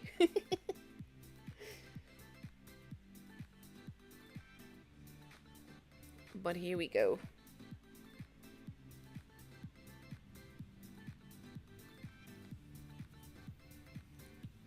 Let's see if Gosu can finish it off already, or if Bustus is going to bust a move. Haha, pun intended. This, by the way, is also the map where we saw some beautiful action with 2 E3s earlier today. Still surprised that worked, but that was beautiful. Both teams heading towards the A-ish area, BA. But Gosu also sending some tanks towards base C. Lots of tanks being spotted though. And it seems that Bustus is moving in. I think they're just going for it. And it might just work. That bounce though, but oh, that is a lot of shots. Alpenstadt now getting stuck there though. Taking a lot of hits. Getting taken out before. No, that HE shot. This is something that is very dangerous. Don't ever trust HE to do your work. They do take out Soma, but it's cost them 2 tanks in order to take out 1 of Gosu. That is not going as they intended, I'm sure. Sava moving in. Itzy now being focused on. Lychee is being focused on. Middelburg not looking too healthy either. There goes Itzy, but there goes Lychee as well. Over here, Middelburg gets taken out. It is 5 versus 3. 2v2 here in the corner. But there's help arriving. Kevin is not looking too healthy. But he's still alive. Okahoya now moving in. Kevin gets taken out, but there goes Southpawn as well. 2 versus 4. The match is definitely for Gosu. And gloriously so. This is a push that didn't go as intended. Gosu going for the GGs in the chat. But at this point you kind of have to feel for them. For busters, I mean. And now we will get another Gosu versus Premo. Commiserations to busters here, who are now knocked out of the tournament.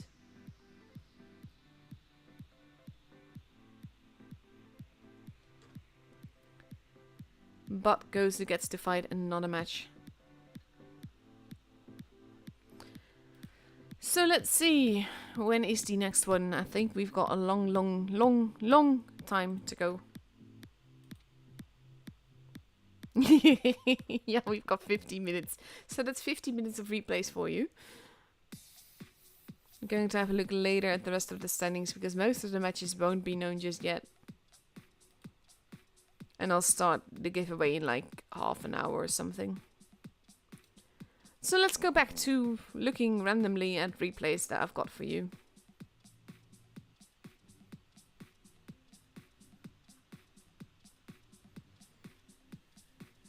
Oh, and after the next matchup, I'm going back to bed. That being said, like, I'm complaining about being tired, but I'm complaining because it bothers me. I'm not complaining because I mind getting up. I could have easily said I'm not streaming an A, but I like it. I like streaming tournaments, and like an A deserves the coverage as well. And there's more streamers than ever, which is equally awesome. But I always feel like I used to stream all 3 servers with these kind of seasons, and it was always just fantastic. So I always feel like a bit, well, not neglecting servers when I don't stream all of them, but kind of like neglecting servers. And it's not really like that, but it kind of feels that way. So I'm always happy to just be able to stream more than one server, even if that means that I need to take time off of work in order to do so, which is what I'm doing now. And it has an effect on my health too, so I need to keep that in mind as well. Basically, just my doing this means that I'm not really doing anything next week. Just going to take it very, very easy. But it's just, it's fun to do. I love tournament games. It's the pinnacle of the gameplay, that's the thing. Like, normally you have randoms like this and you have potatoes on both sides, and it's gonna go either really well or really badly generally. But overall, there's not really much coherency, not much teamwork. And when you have a tournament, that is what happens when 7 players are communicating together, making plans together, playing together, supporting each other. It's the pinnacle of gameplay for Blitz. So yeah, I love streaming tournaments, and that's basically why I do that. That's why I get up in the middle of the night.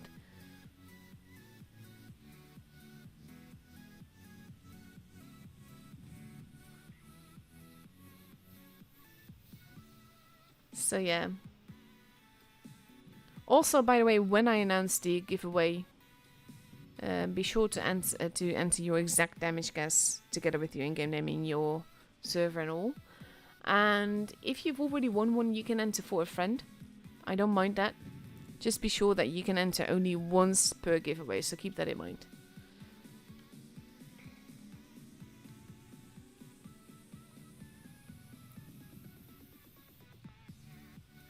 Aim carefully. Oof. Not carefully enough.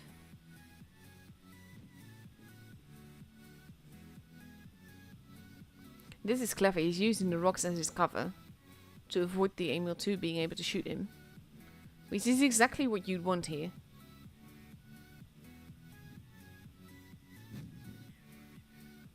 AMX Proto now in trouble potentially.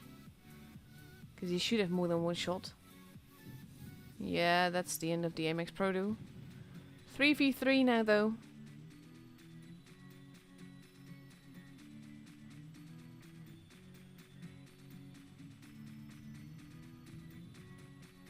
Oh yes, the the names are definitely sus.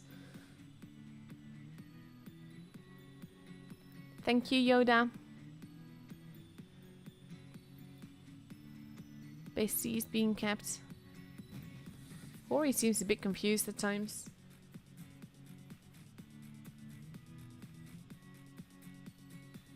Also, by the way, if you join my server right now, please do note that I give all the rules myself. So it might be a little while before you get it, because like I will only look at it after the server, after the stream. So you have to wait until the end of the stream at least, and after that I will be asleep, so then you have to wait until I wake up.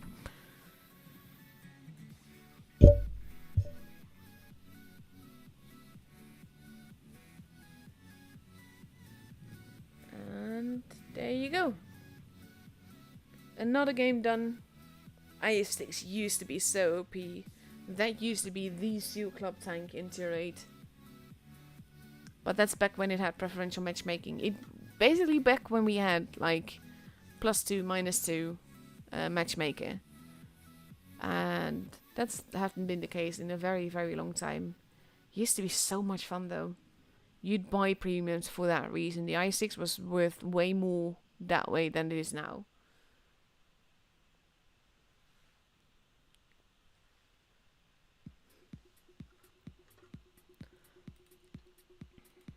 So yeah, still plenty of time left. You might have seen these replays already if you watch my stream.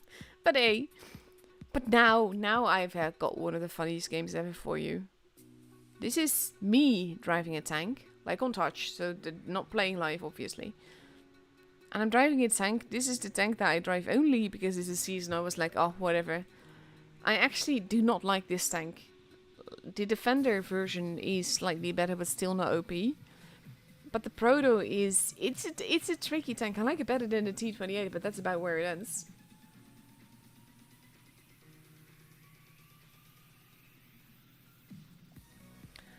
But yeah. It is a tricky tank, and in this case I decided not to go to the camping spot where I wanted to start at least. Because I have mats that are going to be camping, and I'm like, ugh, not gonna do that. My 2-mate is heading towards base C. So I'm going to hope that most of the team is there and that he can just hold. Which is exactly the case, so that's all good.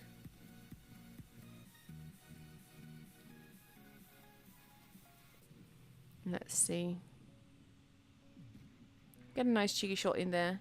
Like, overall, it can be a nice tank. The thing is that most people can premo the face very easily. Well, not the front, I should say.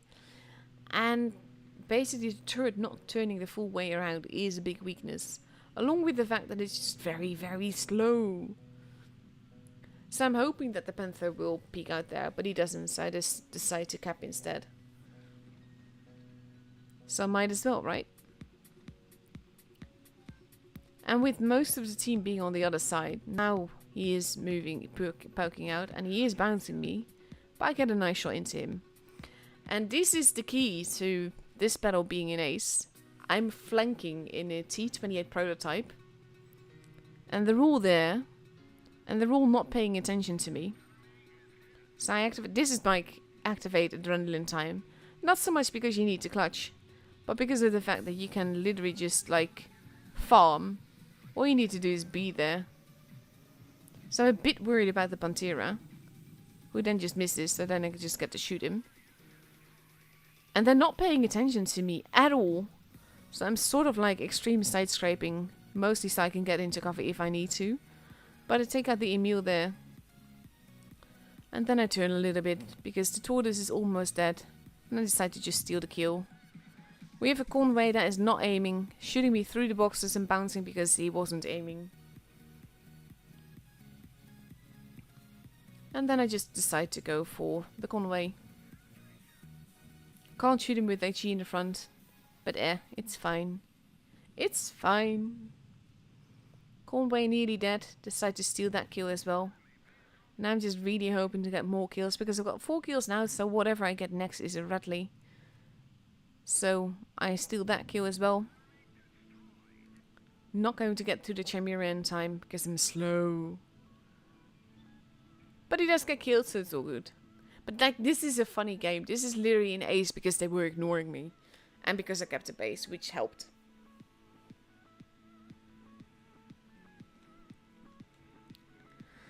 So yeah, I found this battle very, very funny. Because it's ridiculous.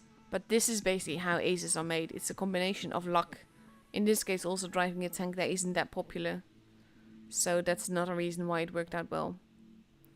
And overall, it just went really nicely with 5 kills and all. Like, it didn't do bad, but it doesn't feel like an ace game, does it? 405 supremacy.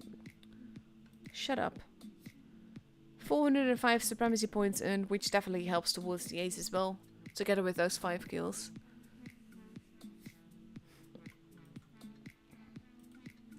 So yeah, I found that battle really funny. Just going up the replay stuff. If you want me to show your replay, by the way, join my Discord server. I have a channel for it. Where you can post your ace games tier 7 and higher. And I will show them off on stream.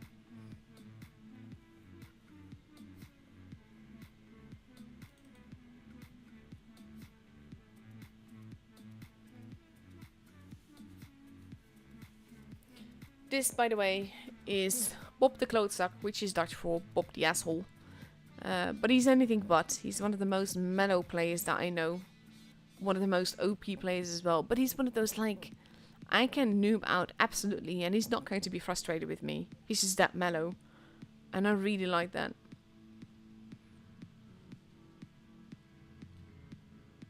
Let's see. He's just waiting here at the moment, seeing if anyone is there.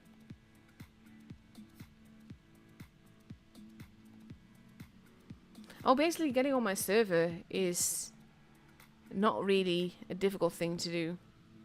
I mainly just look at like how old your account is, what your PFP is like, what your name is, stuff like that. Like, if you have a Nazi name, I'm obviously not going to allow you in the server, and I'm just going to basically yeet you straight away. That sort of stuff. But for the most part, it's not really that difficult to join my server.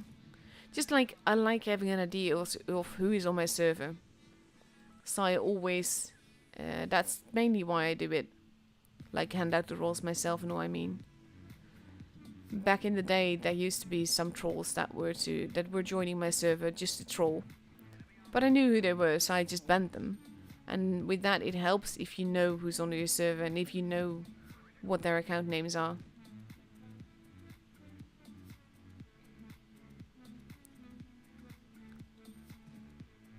Also, Bob will tune with anyone. Like, he's totally OP. But he doesn't, like, play only with OP players. Like I said, he's very, very mellow. I like it. He does take that hit, but then he kills and then the flamethrower goes off again.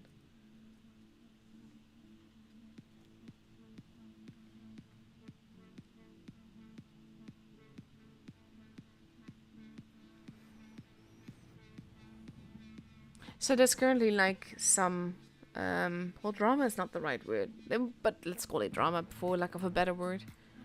About the rule where you need 5 battles in basically the group stage and all in order to get in-game prizes. And it is tough, I get that. But like apparently in CIS server there's a lot of people that are just buying slots to get those in-game rewards. And they've pretty much made this rule to make sure that people actually play.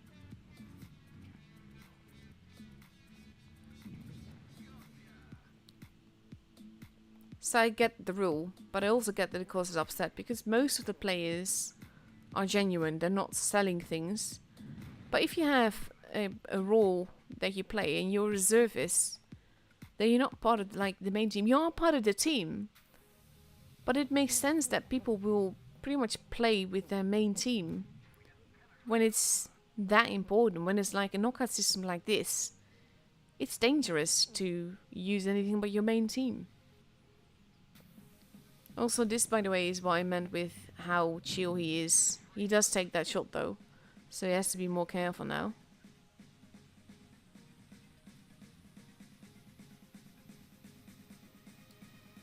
So basically they're doing Ring Around the Roses. And this is funny because he's using the corpse as hiding. But it actually lets Bob take another shot at him.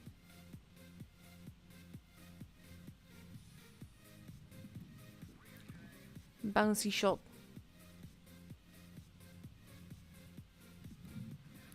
And that bounce though, that is so lucky.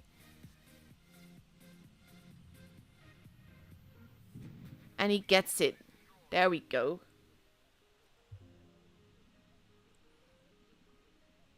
But yeah, I get why the 5 battle rule is there. Because this to avoid slots just being bought. And basically special in-game rewards being given for no reason. But at the same time, when it's like people that have been training like the whole time with people, it's just unfair that they wouldn't be able to get it. So it's difficult because I also don't know how Wargaming would be able to solve it. Also, just to show him off a little bit more. You can't do that. Oh, it's because I'm on an A. It doesn't do that. No, never mind. But yeah, he's totally OP.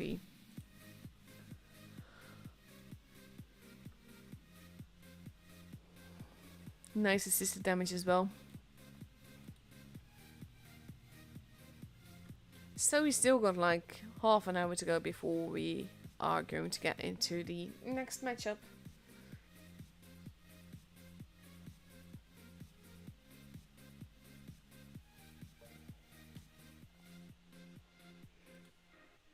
Also with regards to my Discord server, just to explain that a little bit further, I run my server pretty tightly, and it's not like you can cuss a little bit and everything, but like I don't do insults, I don't do homophobic stuff or whatever. Basically people are free to love who they love, believe who they believe, as long as it doesn't harm others. So I try to be open-minded and run my server accordingly. So that's something to keep in mind as well when you are on my server. Like, I don't mind the old cuss word, but if you basically every other word is the F word, then you're not going to last long there. If you're very close-minded, you're not going to last long there either. And don't get me wrong. People are free to disagree with me or anything really. I mean, there's as many opinions as there are people, and that's absolutely fine. But a lot of it, like, if it doesn't affect you, then I don't know why you should make a problem out of it. Like, if someone decides to love someone of the same gender, then that's their choice. They're not making you love someone of the same gender. So why would you be like that? Why would that be a problem?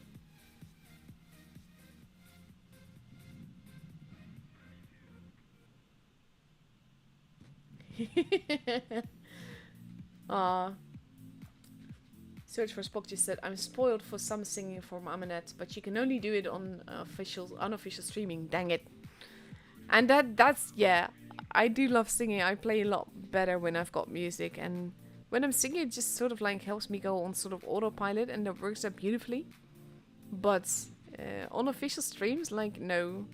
People are here to watch the tournament battles, and me singing would be awkward.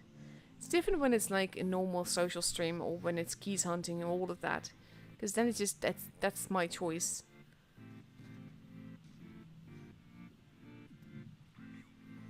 I don't think you have issues joining. You just don't have a role yet, by the way. Let's have a look. Not got much to do right now anyway. That's quite a few people that have joined. Most of them are like old, so they're fine.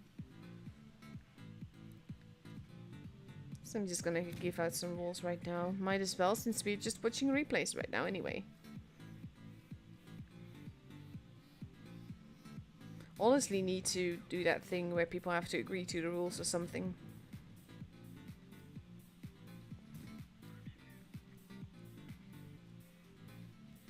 Also, I need to start the next giveaway, don't I?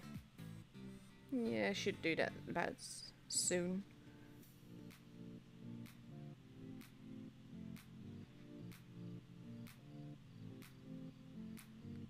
Just giving out roles now, so people should have a role soon.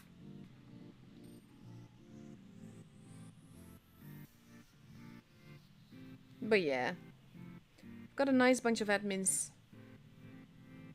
and they know that basically I want to see what happened, but other than that, they're always free to yeet anyone.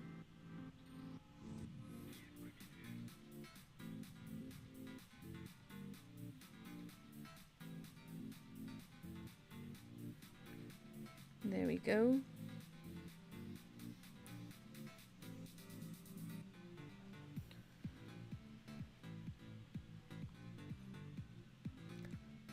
Let me look at the giveaway stuff. We're going to go for guessing for Premo now. Because why not? Because so far it's been pretty close, so it's actually quite nice.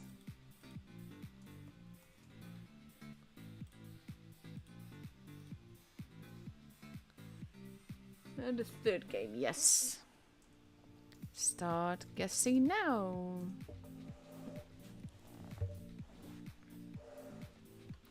And after this game, we'll also have just a look at how the other teams are doing. It's now a 1v1. And this, by the way, I said it when I showed this on the EU stream as well. This is why I use Calibrate on everything. He's got heat loaded, and he can't shoot the E100 in the face. That is an issue.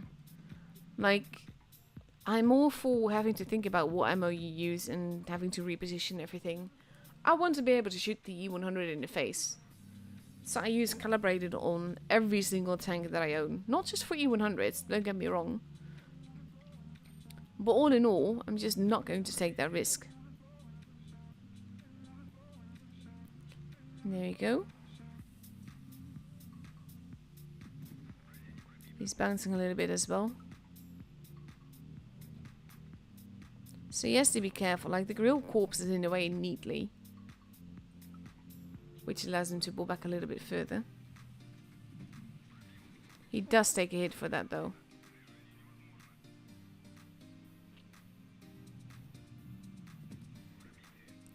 But yeah, all in all, I will always use Calibrated, just to be certain that I can easily pen people.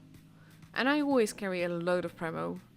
And it's more to do than with that, like, I'd rather have it and not need it than need it and not have it.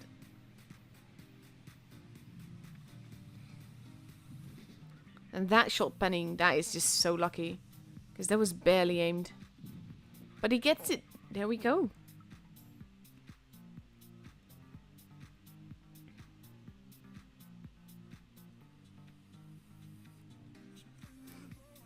Someone just said, preach sister. I honestly have no idea what he's responding to. I can guess though. Because I think that's about how I run my server and all.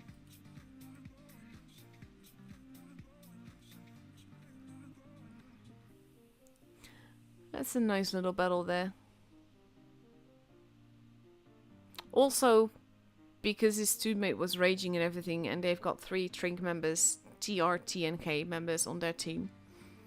Countdowns are perfectly legal, as long as you murder each other like normal, just to clarify that.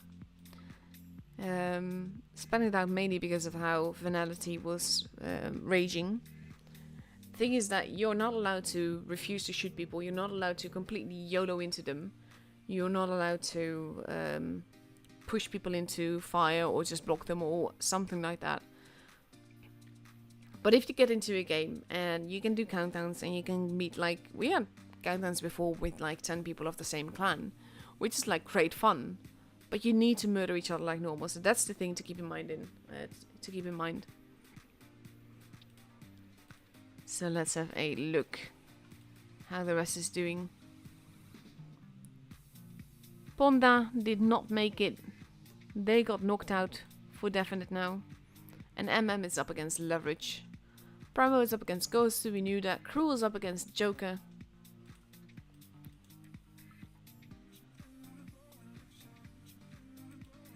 And then we have SLG versus VNTI. I'm missing some grand names this season though. But oddly enough, they could have been knocked out earlier. To be fair, I haven't followed the NA season enough.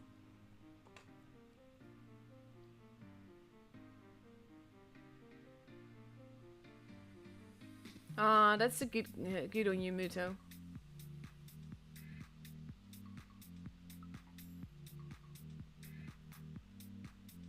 Ooh, thank you, Yoda. I will basically the replays that I'm getting now, I'm saving for tomorrow. Mainly because I don't dare open Discord with my laptop. I'm happy enough that it survives streaming.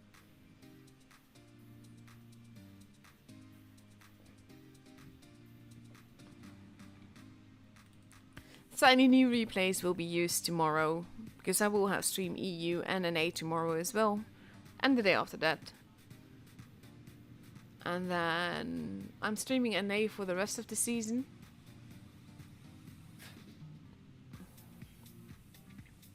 Honestly though, I really... Just tournaments are fun. They're a lot of fun to just stream. I've explained why. I could repeat myself, but it's kind of useless. But yeah. Especially when the matches are close, it's just very worth getting up for in the middle of the night.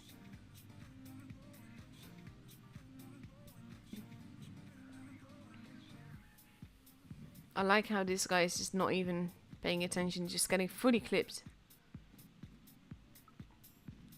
And now our guy is just reloading his clip.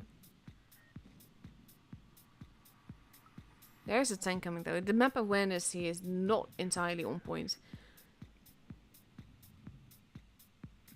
But there we go, that's the first one in. Second one in.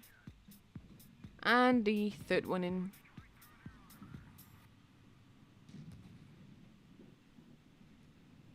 He's got a friend though. And he kinda needs help.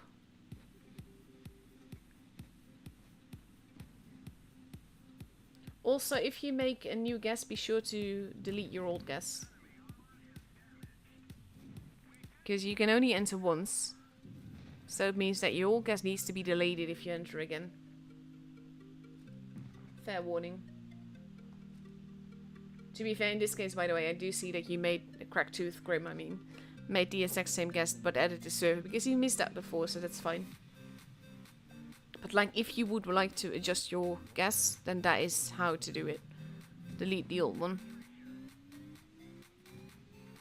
Juicy kranmakenbam. I remember what I had against this, match specifically. The guy is talking a lot, which on its own doesn't need to be bad. It just feels very salty.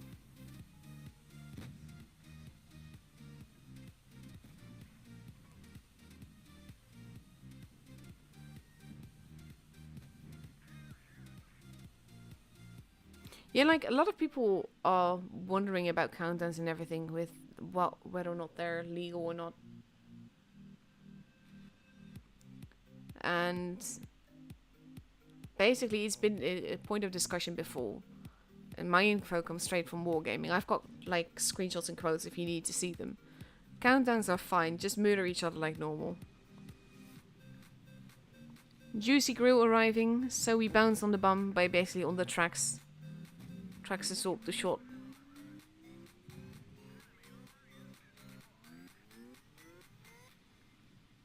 That wasn't a bounce though, you just hit the track.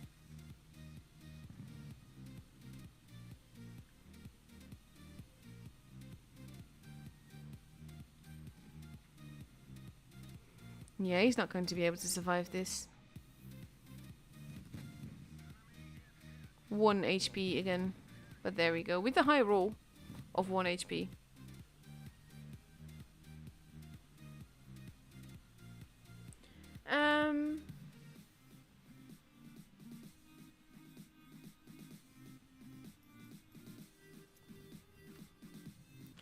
There isn't... Basically, I've got voice channels on my server, but obviously I'm not going to be on voice when I'm streaming tournaments, because that would give people early info, and definitely never doing that. So this is just me talking to the stream. There have been times in the past where there has been doubts about that sort of stuff before, so I don't take any chance, because I've worked really hard to earn my rep, and I wouldn't risk it. Basically, I want fair play all around. Exact damage guesses. Green beam. 4,500 is fine. 14.5k is not.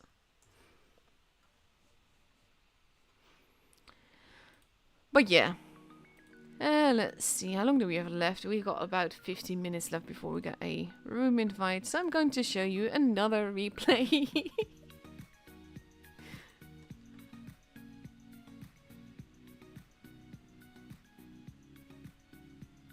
Basically, the thing is that if you do 14.5k, then you can get easily like a lot of ties, so to speak. So, but if you do exact damage guesses, it's very unlikely. That's why it's good to do specific numbers instead of 15,000. Just type 15,001 or something like that, just to differentiate between you and others.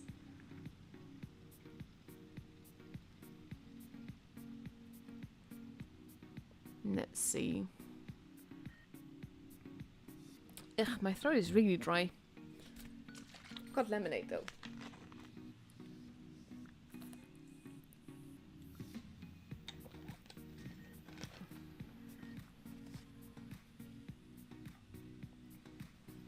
Let's see.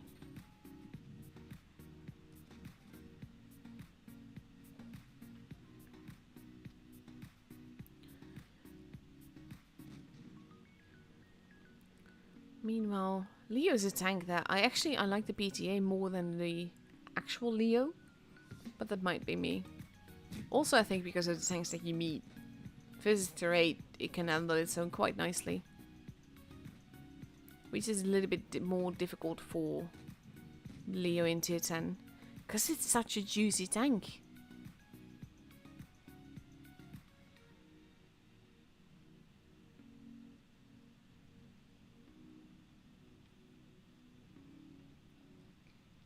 People always like comment on the way that I play. Mainly because I sniper mode a lot. The thing is though, a lot of that is basically how I learned to play. When I first started playing the game, I played TDs exclusively. Didn't touch anything else. And there was, because you had no turret, there was really no reason to exit sniper mode. So I just basically drove around in sniper mode, learned the maps differently. But it also made my map awareness like super high. And I think that's still one of my best assets right now when it comes to actually playing the game. My map awareness is very much on point. And it's actually like when I'm not map aware, that's pretty much when I know that I'm doomed for the day and I need to quit.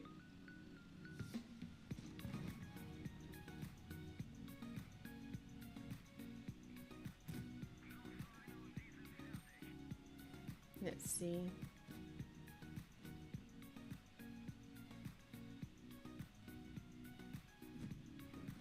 This is also what I mean, like, because he exited sniper mode like that, it actually cost him that kill. And there we go. He gets it though. There we go. Legundo is now entering while the giveaway is still live. That's a good thing. Nah, thank you, Grim. I'm just going to call you Grim, even though you're G good.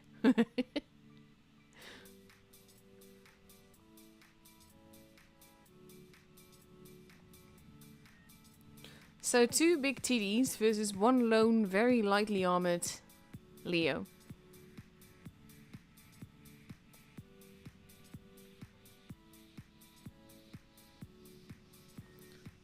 Also just going to... Just to repeat.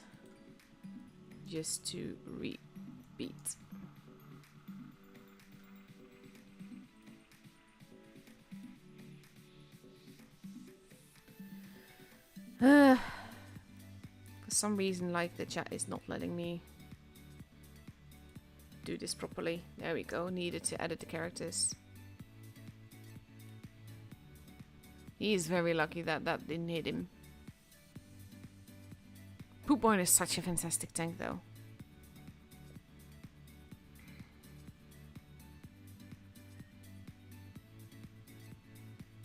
Let's see.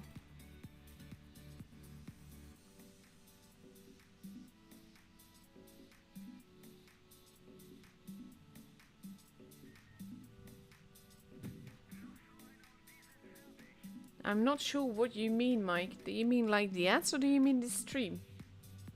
Well, you will hear my reply in like way too long, but still.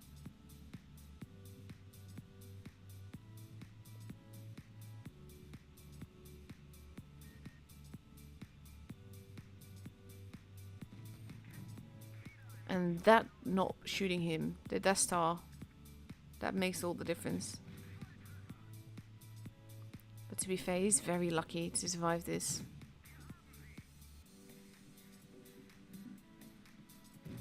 And there we go. He got it. Close one though.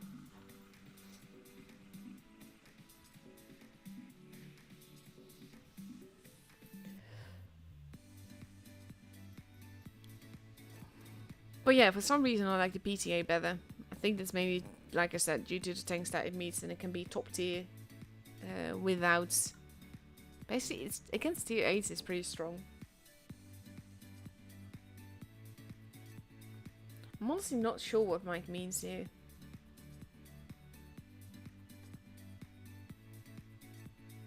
Hello everyone that is watching, by the way. I mean, I said it before, but there's some new people in the chat. Hello! So we've got 12 minutes left before the match starts, I believe. Let's have a look. Yeah, that means I can show you one more replay. One more! Because we haven't seen enough replays yet. Actually curious to see this one.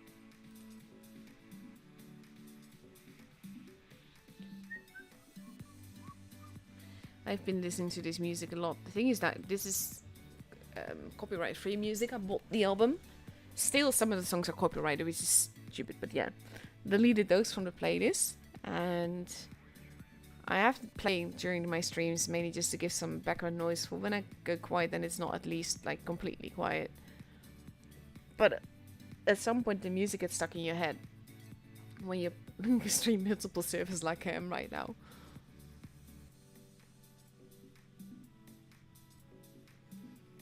So users told me that this game started pretty campy. Well, it's not going to stay like that. He promised me. He knows I'm not a fan of campy gameplay.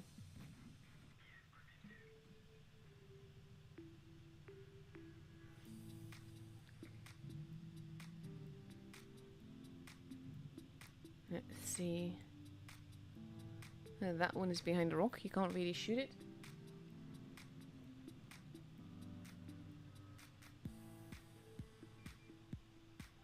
I like how the WZ is just there. Because it's totally a TD, this new TD.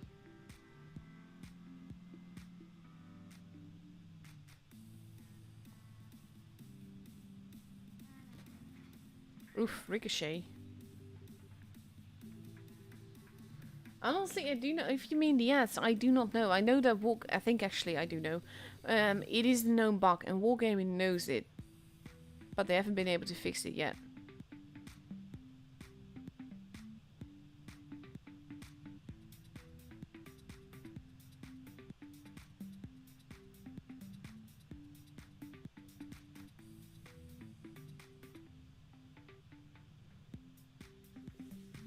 But yeah, this is a very campy game, Yusuf. Yusuf isn't here. Yusuf is sleeping, which is good. Yusuf is in the UK, so it's like it's 4 AM there.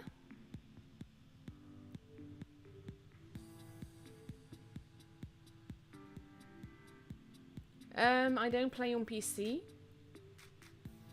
So honestly don't know. On touch it works differently. Don't think you have manual zoom there.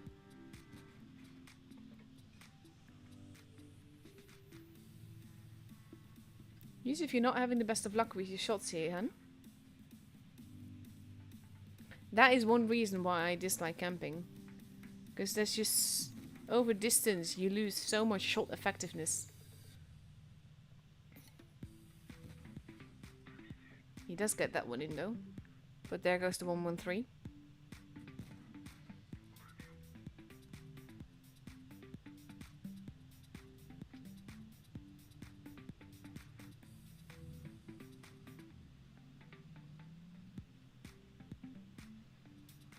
Oh, you prefer Grims. That's good. You can still guess, by the way. Guessing is still open. There's still time. I will let you guess until like the second game. Well, the second game is over. For me, that is. So then like 5 minutes before the third game begins for you. That's when you need to stop guessing.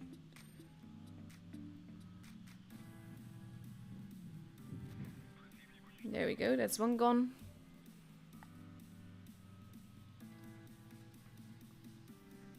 I7 versus I7. Kapoof! 3 TDs left though.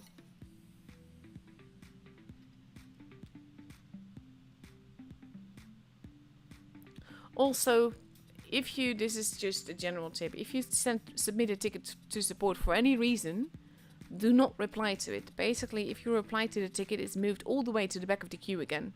Because it's sort of seen like as a new ticket then. So, make sure that whatever you want to say is in the same ticket. CFK? Looks like it. But yeah. If you reply to a ticket, it's moved to the back of the queue, so do not do that.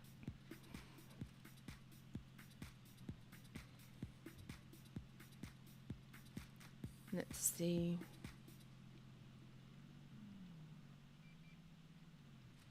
Oh. Nice high roll though. Nice. Pillar doing his job as well. And that's the end of him. And now we just have the Jagdtiger, and that gets taken out easily because it's Jagdtiger. That being said, Jagdtiger can be beautiful, but not in situations like this.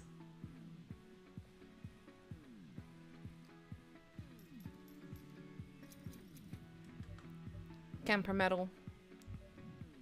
But yeah. Still an ace though. Well played.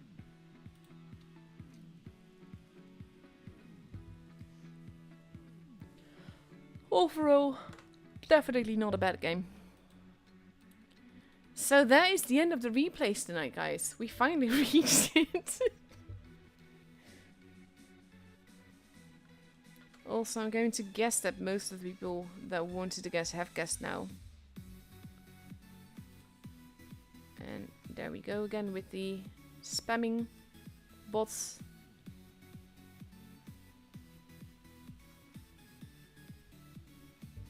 Yeah, exactly that. Thank you, Yoda.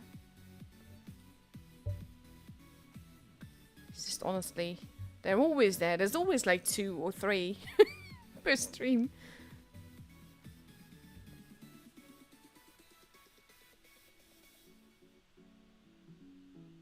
I think like on touch, I always have the auto aim on. I do have the button. Because when you do a sort of trick shot, you want to be able to switch it off so that the movement of the tanks doesn't affect you. Maybe that's what you mean. But yeah, like on... I use... no, that's auto aim, that's not auto zoom. I don't know. But yeah. I always adjust my aim per shot. I spend a lot of time in sniper mode. But that kind of just... it works for me. And with the way that I play, and it gets me a very high shot accuracy. I'm not sure how that is on this account though. Nah, 90% I'll take that. That being said though, I've had 122 battles on this account. 273 of these battles are actually in tournaments, which I've not played, I've just streamed. So there is that. Yay, room invite.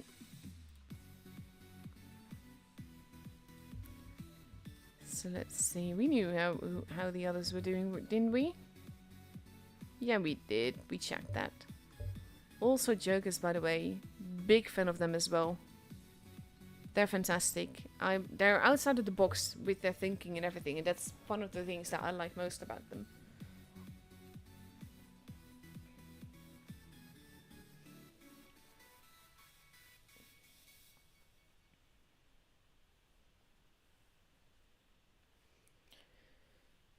So yeah, 4 minutes and 20 seconds left to go. I'm gonna go back into the room shortly, don't worry.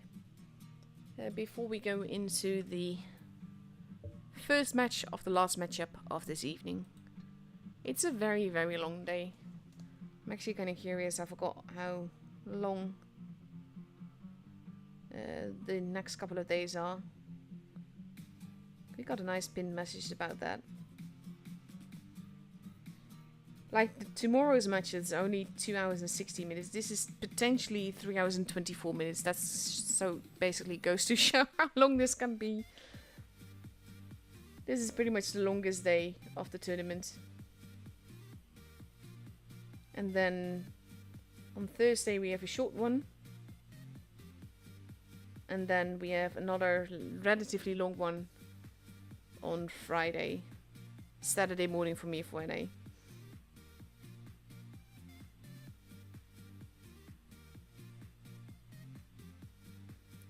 Let's see, getting some tags here and there.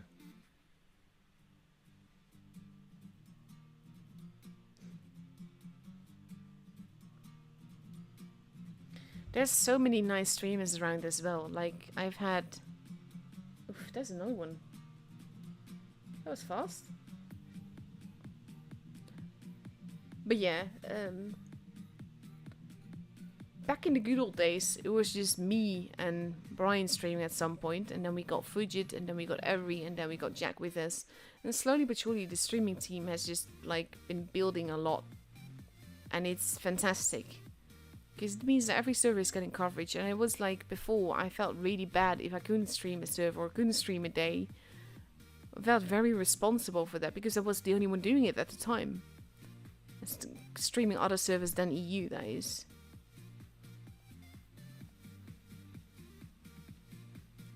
So I'm very glad that there's just more streamers now. Like, I don't have to stream NA right now. I'm doing it because I'm liking it and I want to. But I don't have to. And that's really, really nice and relaxing. Like right now it's just choice because I want to, because it's fun. And NA can be very interesting. And I mean that both positive and negatively when it comes to tournament games. For some reason, NA tends to have the most drama. Also with throwing and everything. But at the same time, the matches can be so worthwhile getting up for in the middle of the night. And it just makes it good fun.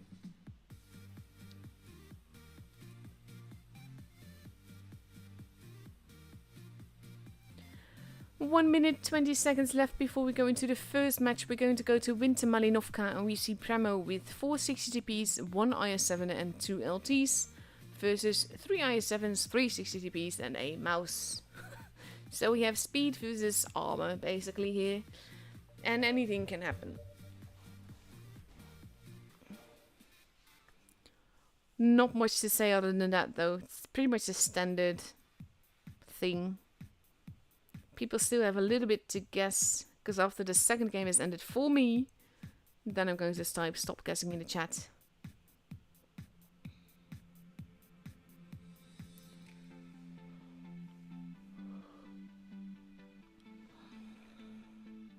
Let's see. 33 seconds left to go. This is always the boring part.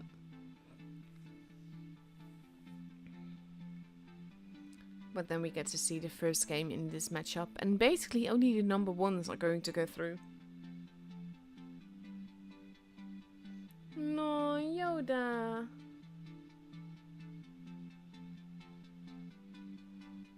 I love you, hun. You're amazing. Thank you. That really hit me in the feels.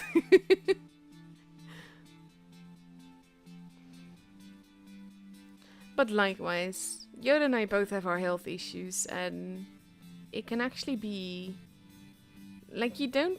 When you've got the issues that I've got, you don't always just want to talk about what's wrong, and it's not like in a pity kind of way, but at the same time, it can be very nice to just talk to someone about what's going on that gets it. Like, it's not about feel bad for me, it's like understand me. There's a big difference between the two. And as much as I wish that neither Yoda nor I would have any issues regarding health and everything, it's nice that there's someone that understands. There's Sismo going down there, Sierra going into the base, Tanner in the bush camping, having a look. The Silva was, sorry, Suktava. He wasn't camping, it just looked weird, the position that he was in. The Sismo gets spotted there though. He might be able to get an early shot. No, he's not going to try that. But base A has been capped. So Premo has a bit of an advantage there.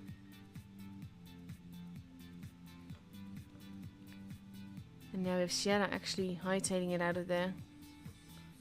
They're trying to force a sort of reaction from Sava there.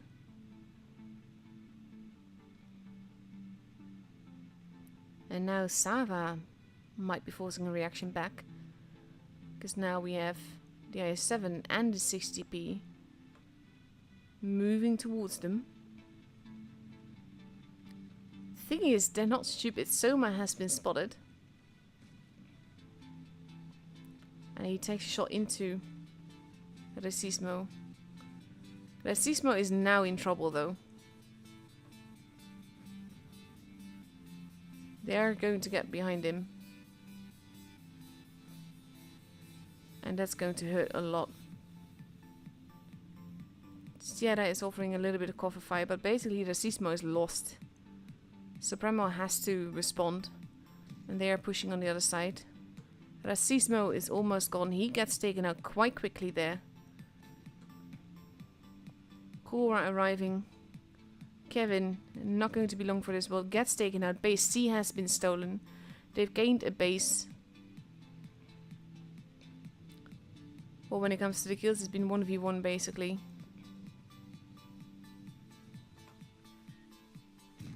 Base B now being capped. But that's only the one base. And they technically need two. Senna moving around, wanting to protect base A. But they're not really showing any interest in that just yet. Sava getting shot.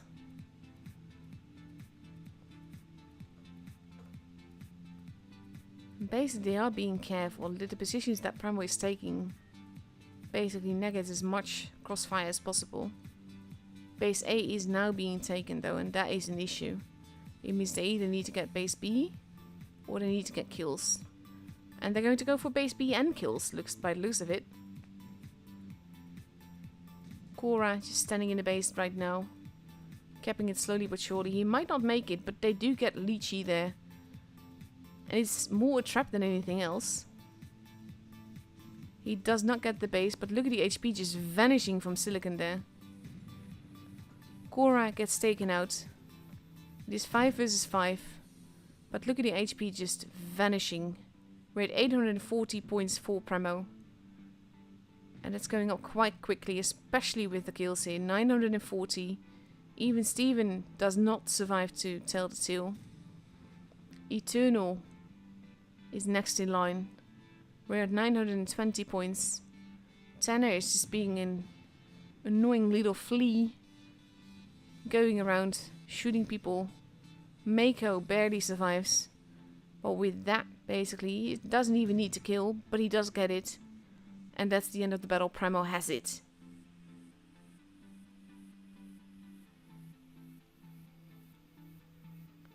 Fantastic game.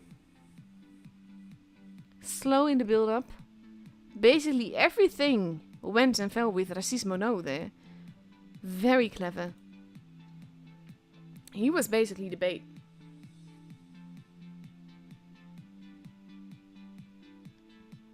That worked out beautifully.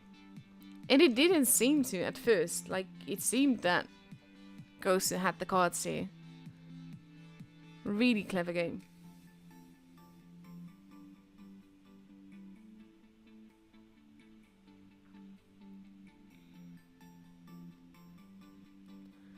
Let's see, 1 minute and 11 seconds left before we go into the second game of this matchup. After which I'm going to tell the chat to stop guessing. But we see Gosu with 3 IS7s, 1 mouse, a 60 GP and 2 50Bs for the second match on Minta Malinovka. And on Pramo's side we see 2 IS7s, 3 60 GPs, an LT and an AMX 50B. Basically I'm just tend to count the 60 GPs and the IS7s first. Because there's a lot of them out there these days. 60 GP is a good tank, so is the LT, to be honest, and the IS7 as well. It makes sense that they're chosen as tournament tanks. But I liked it better when it was more of an interesting mixture of tanks when it came to the tournament matching, so to speak. Oh my god, Mutsu! Mutsu has arrived!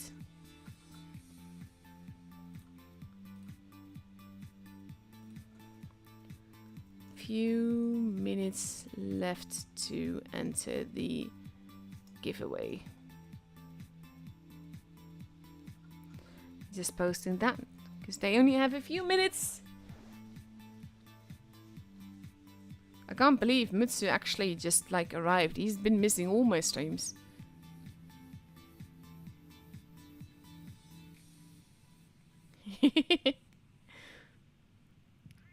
And here we go.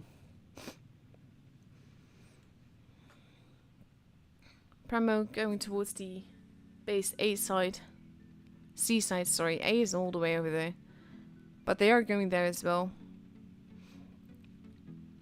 And I have a look there. This might be interesting. I'm going to try and get a different angle for you guys to show more of the crossfire.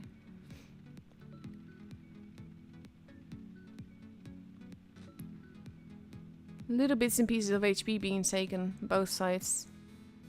Even Steven shot all of his shots. DJ taking a shot there, but so does Richard. Ricard.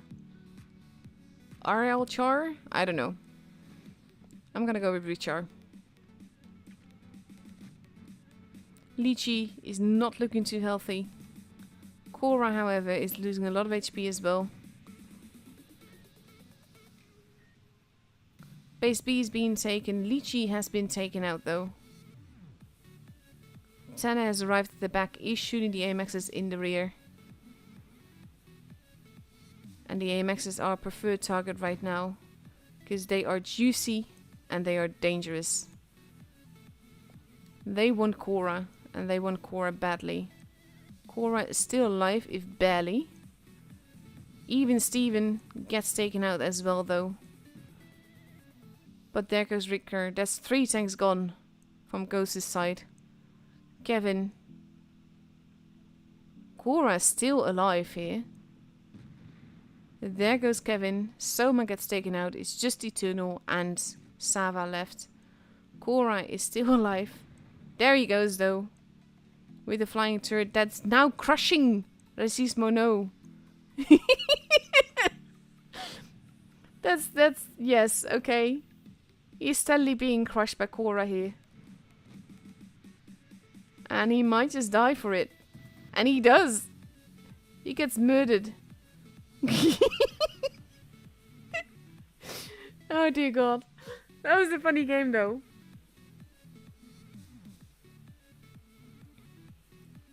That ending. Poor Racismo No.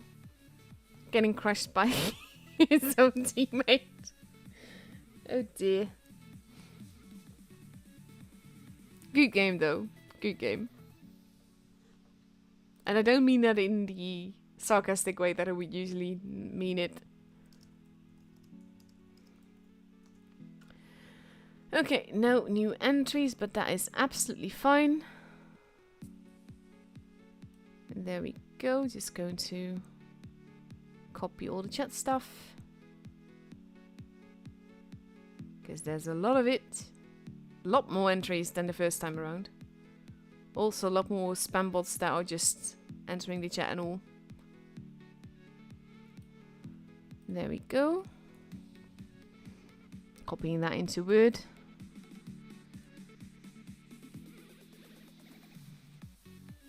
"50 seconds left before we go into the third match. The match that the giveaway is about. 2-0 for Premo right now. We have Premo now taking 4 60TPs, 2 IS7s and a mouse. Versus 1 IS7, 3 60TPs, 2 mice and 1 AMX 50B.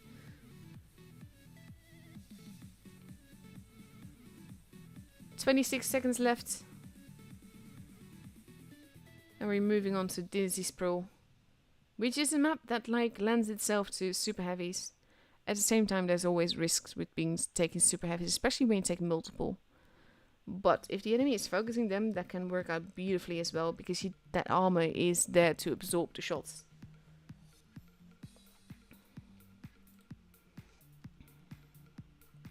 It's always time to update my laptop, not gonna lie. But it's kind of like I need to take the time, I need to really look into it.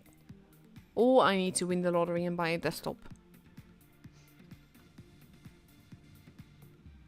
Look at this though, that camo stuff looks really nice. Shadow does need it though. Chipotle not joining in. Jeez. And now we have Premo focusing primarily on the base A side. A-ish. Whereas Gosu is going more towards base C. So it's going to be interesting because Tanner might be heavily outgunned there. And in a lot of trouble. He's just basically looking to see who's there. Pulling back now. Shots being fired, no damage being done just yet. Base A now being kept. Shadow took a little bit of a hit there. But Tanner has to be careful. He kind of just needs to hightail it out of there. At the same time, if he does that, they know that he has no support. Base B is protected. Base C is now being kept.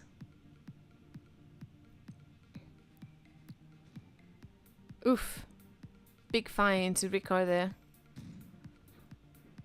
Sava taking more damage. The mice are actually being hit hard here. And that's the thing, because the mice is there to absorb the shots. So this shots all going in is telling. I think they are going to try. They are rushing Tanner here, sort of. He's not going to survive for much longer. Chipotle going into base B, but not staying there.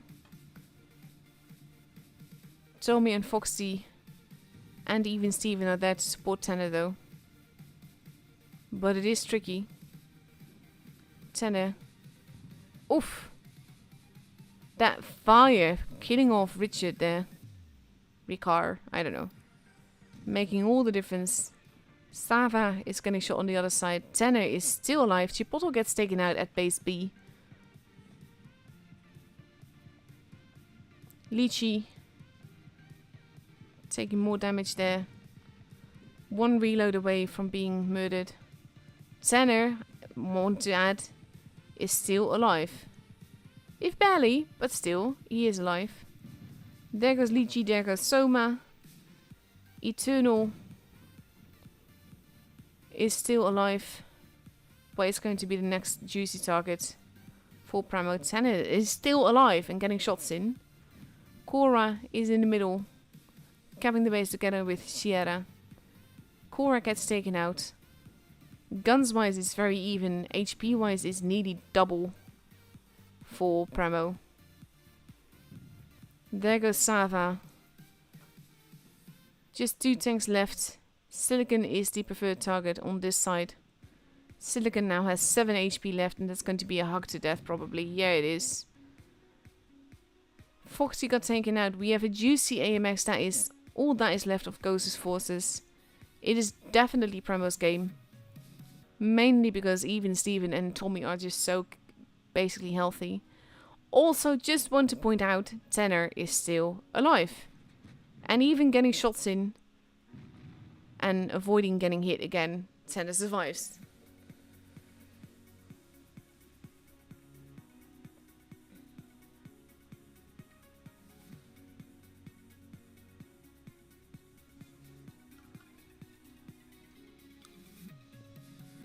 But yeah. Honestly, like, people are talking about desktops and screens and everything. I would love to have multiple screens. I would love to have a proper desktop. But it's kind of like the stuff I'm not going to invest in. I do not have the money to invest in that, so it's not going to happen. And now it actually... Oh, stupid thing. Me being stupid, that is. Because this is the battle results we need for the giveaway stuff. I'm just going to quickly screenshot that before we go back to the room. Because that is the game that we had just now, with Sander surviving. 56 seconds left to go. Pramo is up 4 match point already, winning 3 in a row. If they win the next one, then they are through to the next double elimination stuff, which is like starting tomorrow. And Gosu would be knocked out, but if Gosu wins 4 in a row, anything can still happen. My laptop isn't junk though, honestly, Spock. Don't insult my beastie. Got an Acer Nitro 5 and it's lovely. I just need to update the drivers and all of that, but the thing is that I'm not that tech savvy, not in that way at least. So I need to look into that, and I don't want to do that mid-season, because if something goes wrong, it would mean that I can't fix it. I just need to fix it between seasons, but then I forget, and that's mainly the thing. We see a VK7201 point being taken out, along with the 113, so that's interesting to see. For potentially the last match. Different non-meta tanks. And we'll have to wait and see how it goes.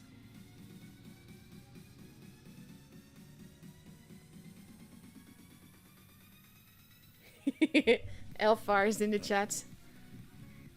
Reminiscing about that time that he got killed by his teammate. Aww. Oh, not gonna lie, that was so funny though. Pramo now going in force towards base C. Richapollo going to overlook base B. Gosu pretty much doing the same thing. This is going to be interesting. They're going to go for that base. They are taking shots as they cross over. But they're being very, very brutal here. Very cheeky. Big hits there. But now they're going to go after Soma, I'm pretty sure. Nice little bounce there by Soma.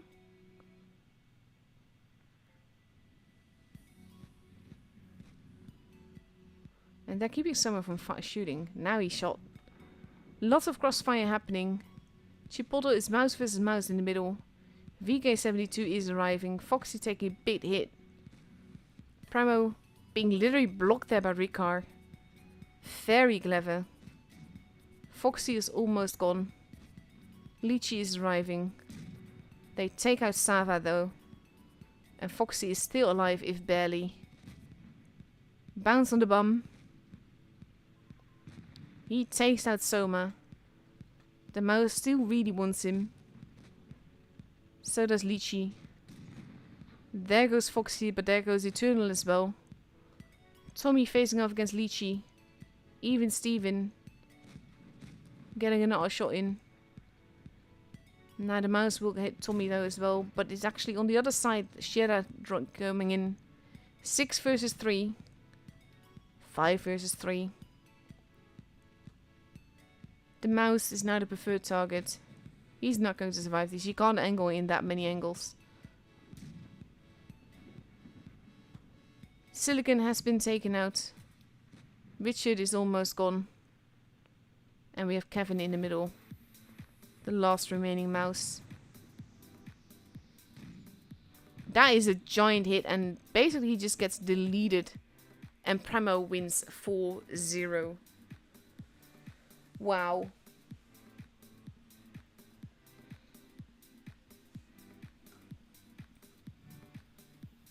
Brutal games. 113 definitely proving its worth here.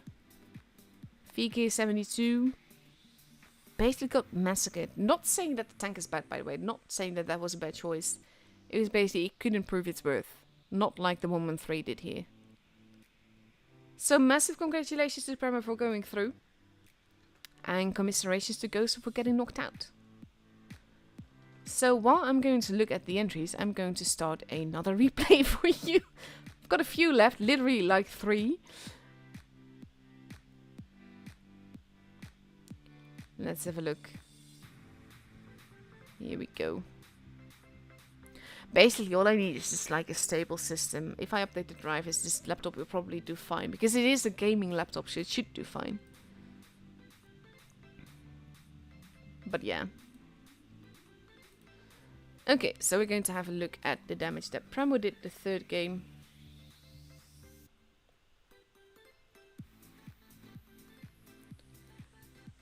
I missed the XP, that's stuff that is visible. That's a very high score, is that right? I'm basically with this sort of stuff I never trust it, so I always calculate it like 2 or 3 times before I trust what I am seeing. Just making sure that I did indeed click away the banner thing. They must have been using a lot of extra HP to get this sort of score.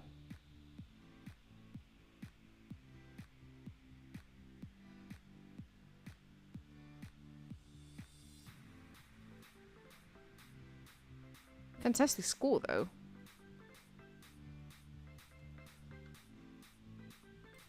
Ridiculously high. Did make a typo somewhere, so just making sure to calculate it again, because if you can't trust your brain, you have to trust your calculator.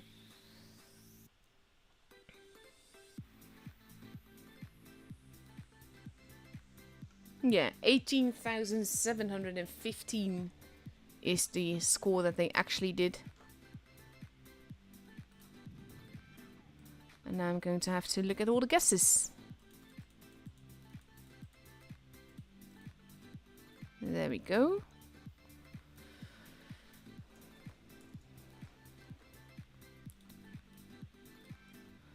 Basically, like I said before, what I do now is just copy all the guesses that I've got. Put them in order. You're very close, by the way, Grim. So far. Not sure if anyone is closer than you. But you've got a good chance. Also like, by the way, that there's been multiple times where people have actually entered that are playing in the tournaments. And it kind of shows their confidence level, which I like.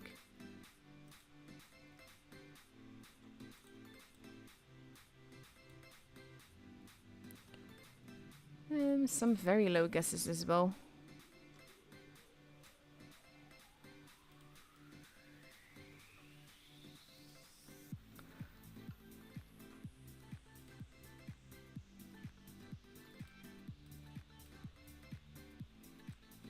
There we go, that was the added guess.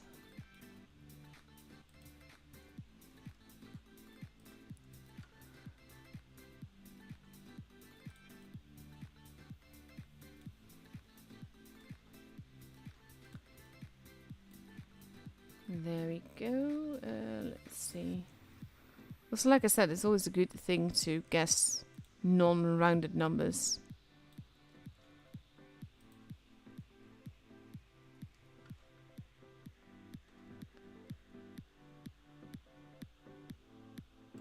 Let's see.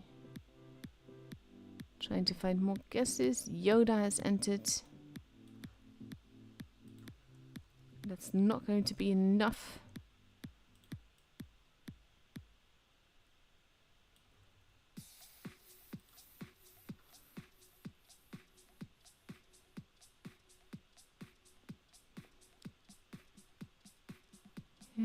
Just looking at the like amidst the web chat spam, there's actually an entry, so can't even scroll past that sort of stuff.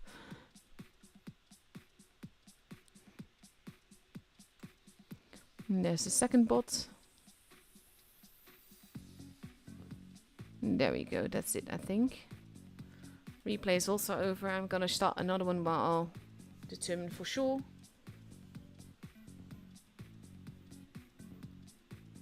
Oh no, actually a flea in this case is a compliment, because basically it hops around and it stings you and it annoys the F out of you. Makes all the difference. Being a flea is good. In this game, that is not in general, obviously. Let's see. Got 2 replays left. I'm gonna show this one first. If I have room, if I need the other one. Oh, it's the Molendijk one. I love Molendijk. It's gorgeous. So yeah. Just to continue, need to count the guesses because that's the next step. Just need to make sure that I've got all of them. 1, 2, 3, 4, 5, 6, 7, 8, 9, 10, 11, 12, counting for beginners, 12, 13, 14,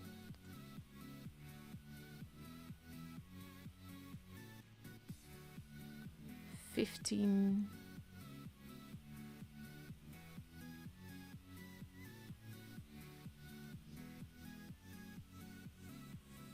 yeah, that should be it. Just to check. 1, 2, 3, 4, 5, 6, 7, 8, 9, 10, 11, 12, 13, 14, 15. Woo! So this is actually not a very easy one to determine who's going to win it, because everyone guessed too low, which means that the 5 highest guesses are actually winning, which means that Cracktooth Grim is winning, Mala Gaby _ Ace is winning, player _ 812065480 is also winning, Captain Stingham is winning, and Space Dog is also winning. So that's the top, the 5 that win the second giveaway stuff. So congratulations. As said though before, it is a March battle pass. You will get the pass like March 2nd or 3rd. So give Wargaming time to do that. They basically don't hand it out on the 1st, mainly because you need to just make sure that you, because of the time zones, if they give the pass out too early while the other one is still active, it would mean that you actually get the old battle pass rewards instead of the new ones.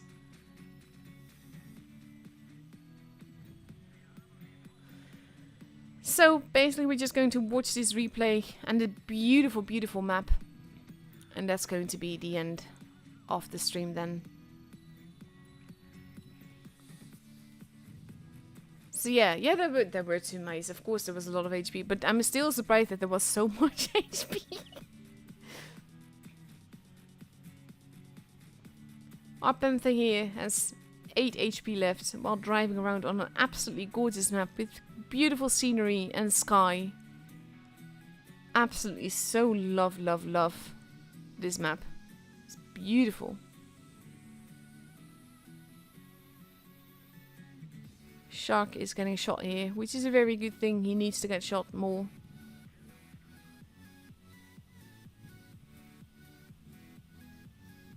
Nice little tracking shot. Doesn't track him yet though. No idea why the shark isn't even trying to hit the panther, but there we go. Because he needs to be careful. He's having a really good game, but he needs to be careful.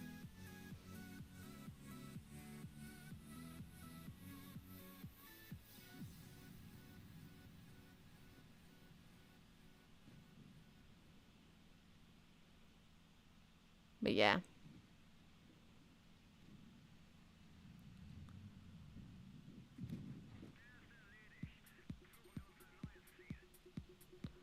Overall, though, when you guess the damages, a lot of it is about do you expect them to win or not? Because if you expect them to win, you guess around the 17k, 18k kind of thing. And if you expect them to lose, you guess around the maybe 12, 13k-ish.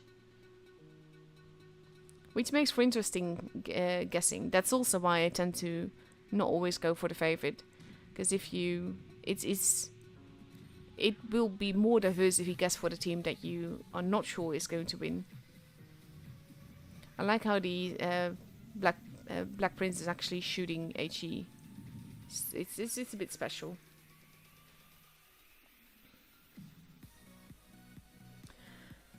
But yeah, that's all the winners.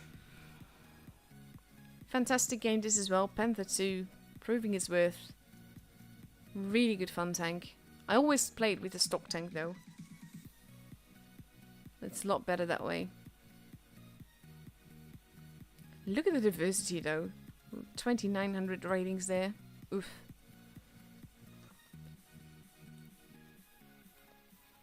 But yeah.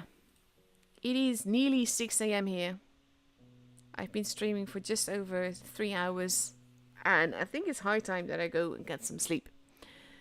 Thank you all for watching. And actually, no, I'm going to have a look at the teams that are through, of course. This is not showing right. Leverage is through. MM got knocked out. Wow. So Leverage is through. We know that Pramo is through. Jokers is through. Of course they are. And on the last group, SLG is through as well. So those are the teams that are going to start it off tomorrow. I will be streaming that as well. First EU, then NA. So I hope to see you all tomorrow. Thank you all for watching. And I'll be seeing you all later. Good night.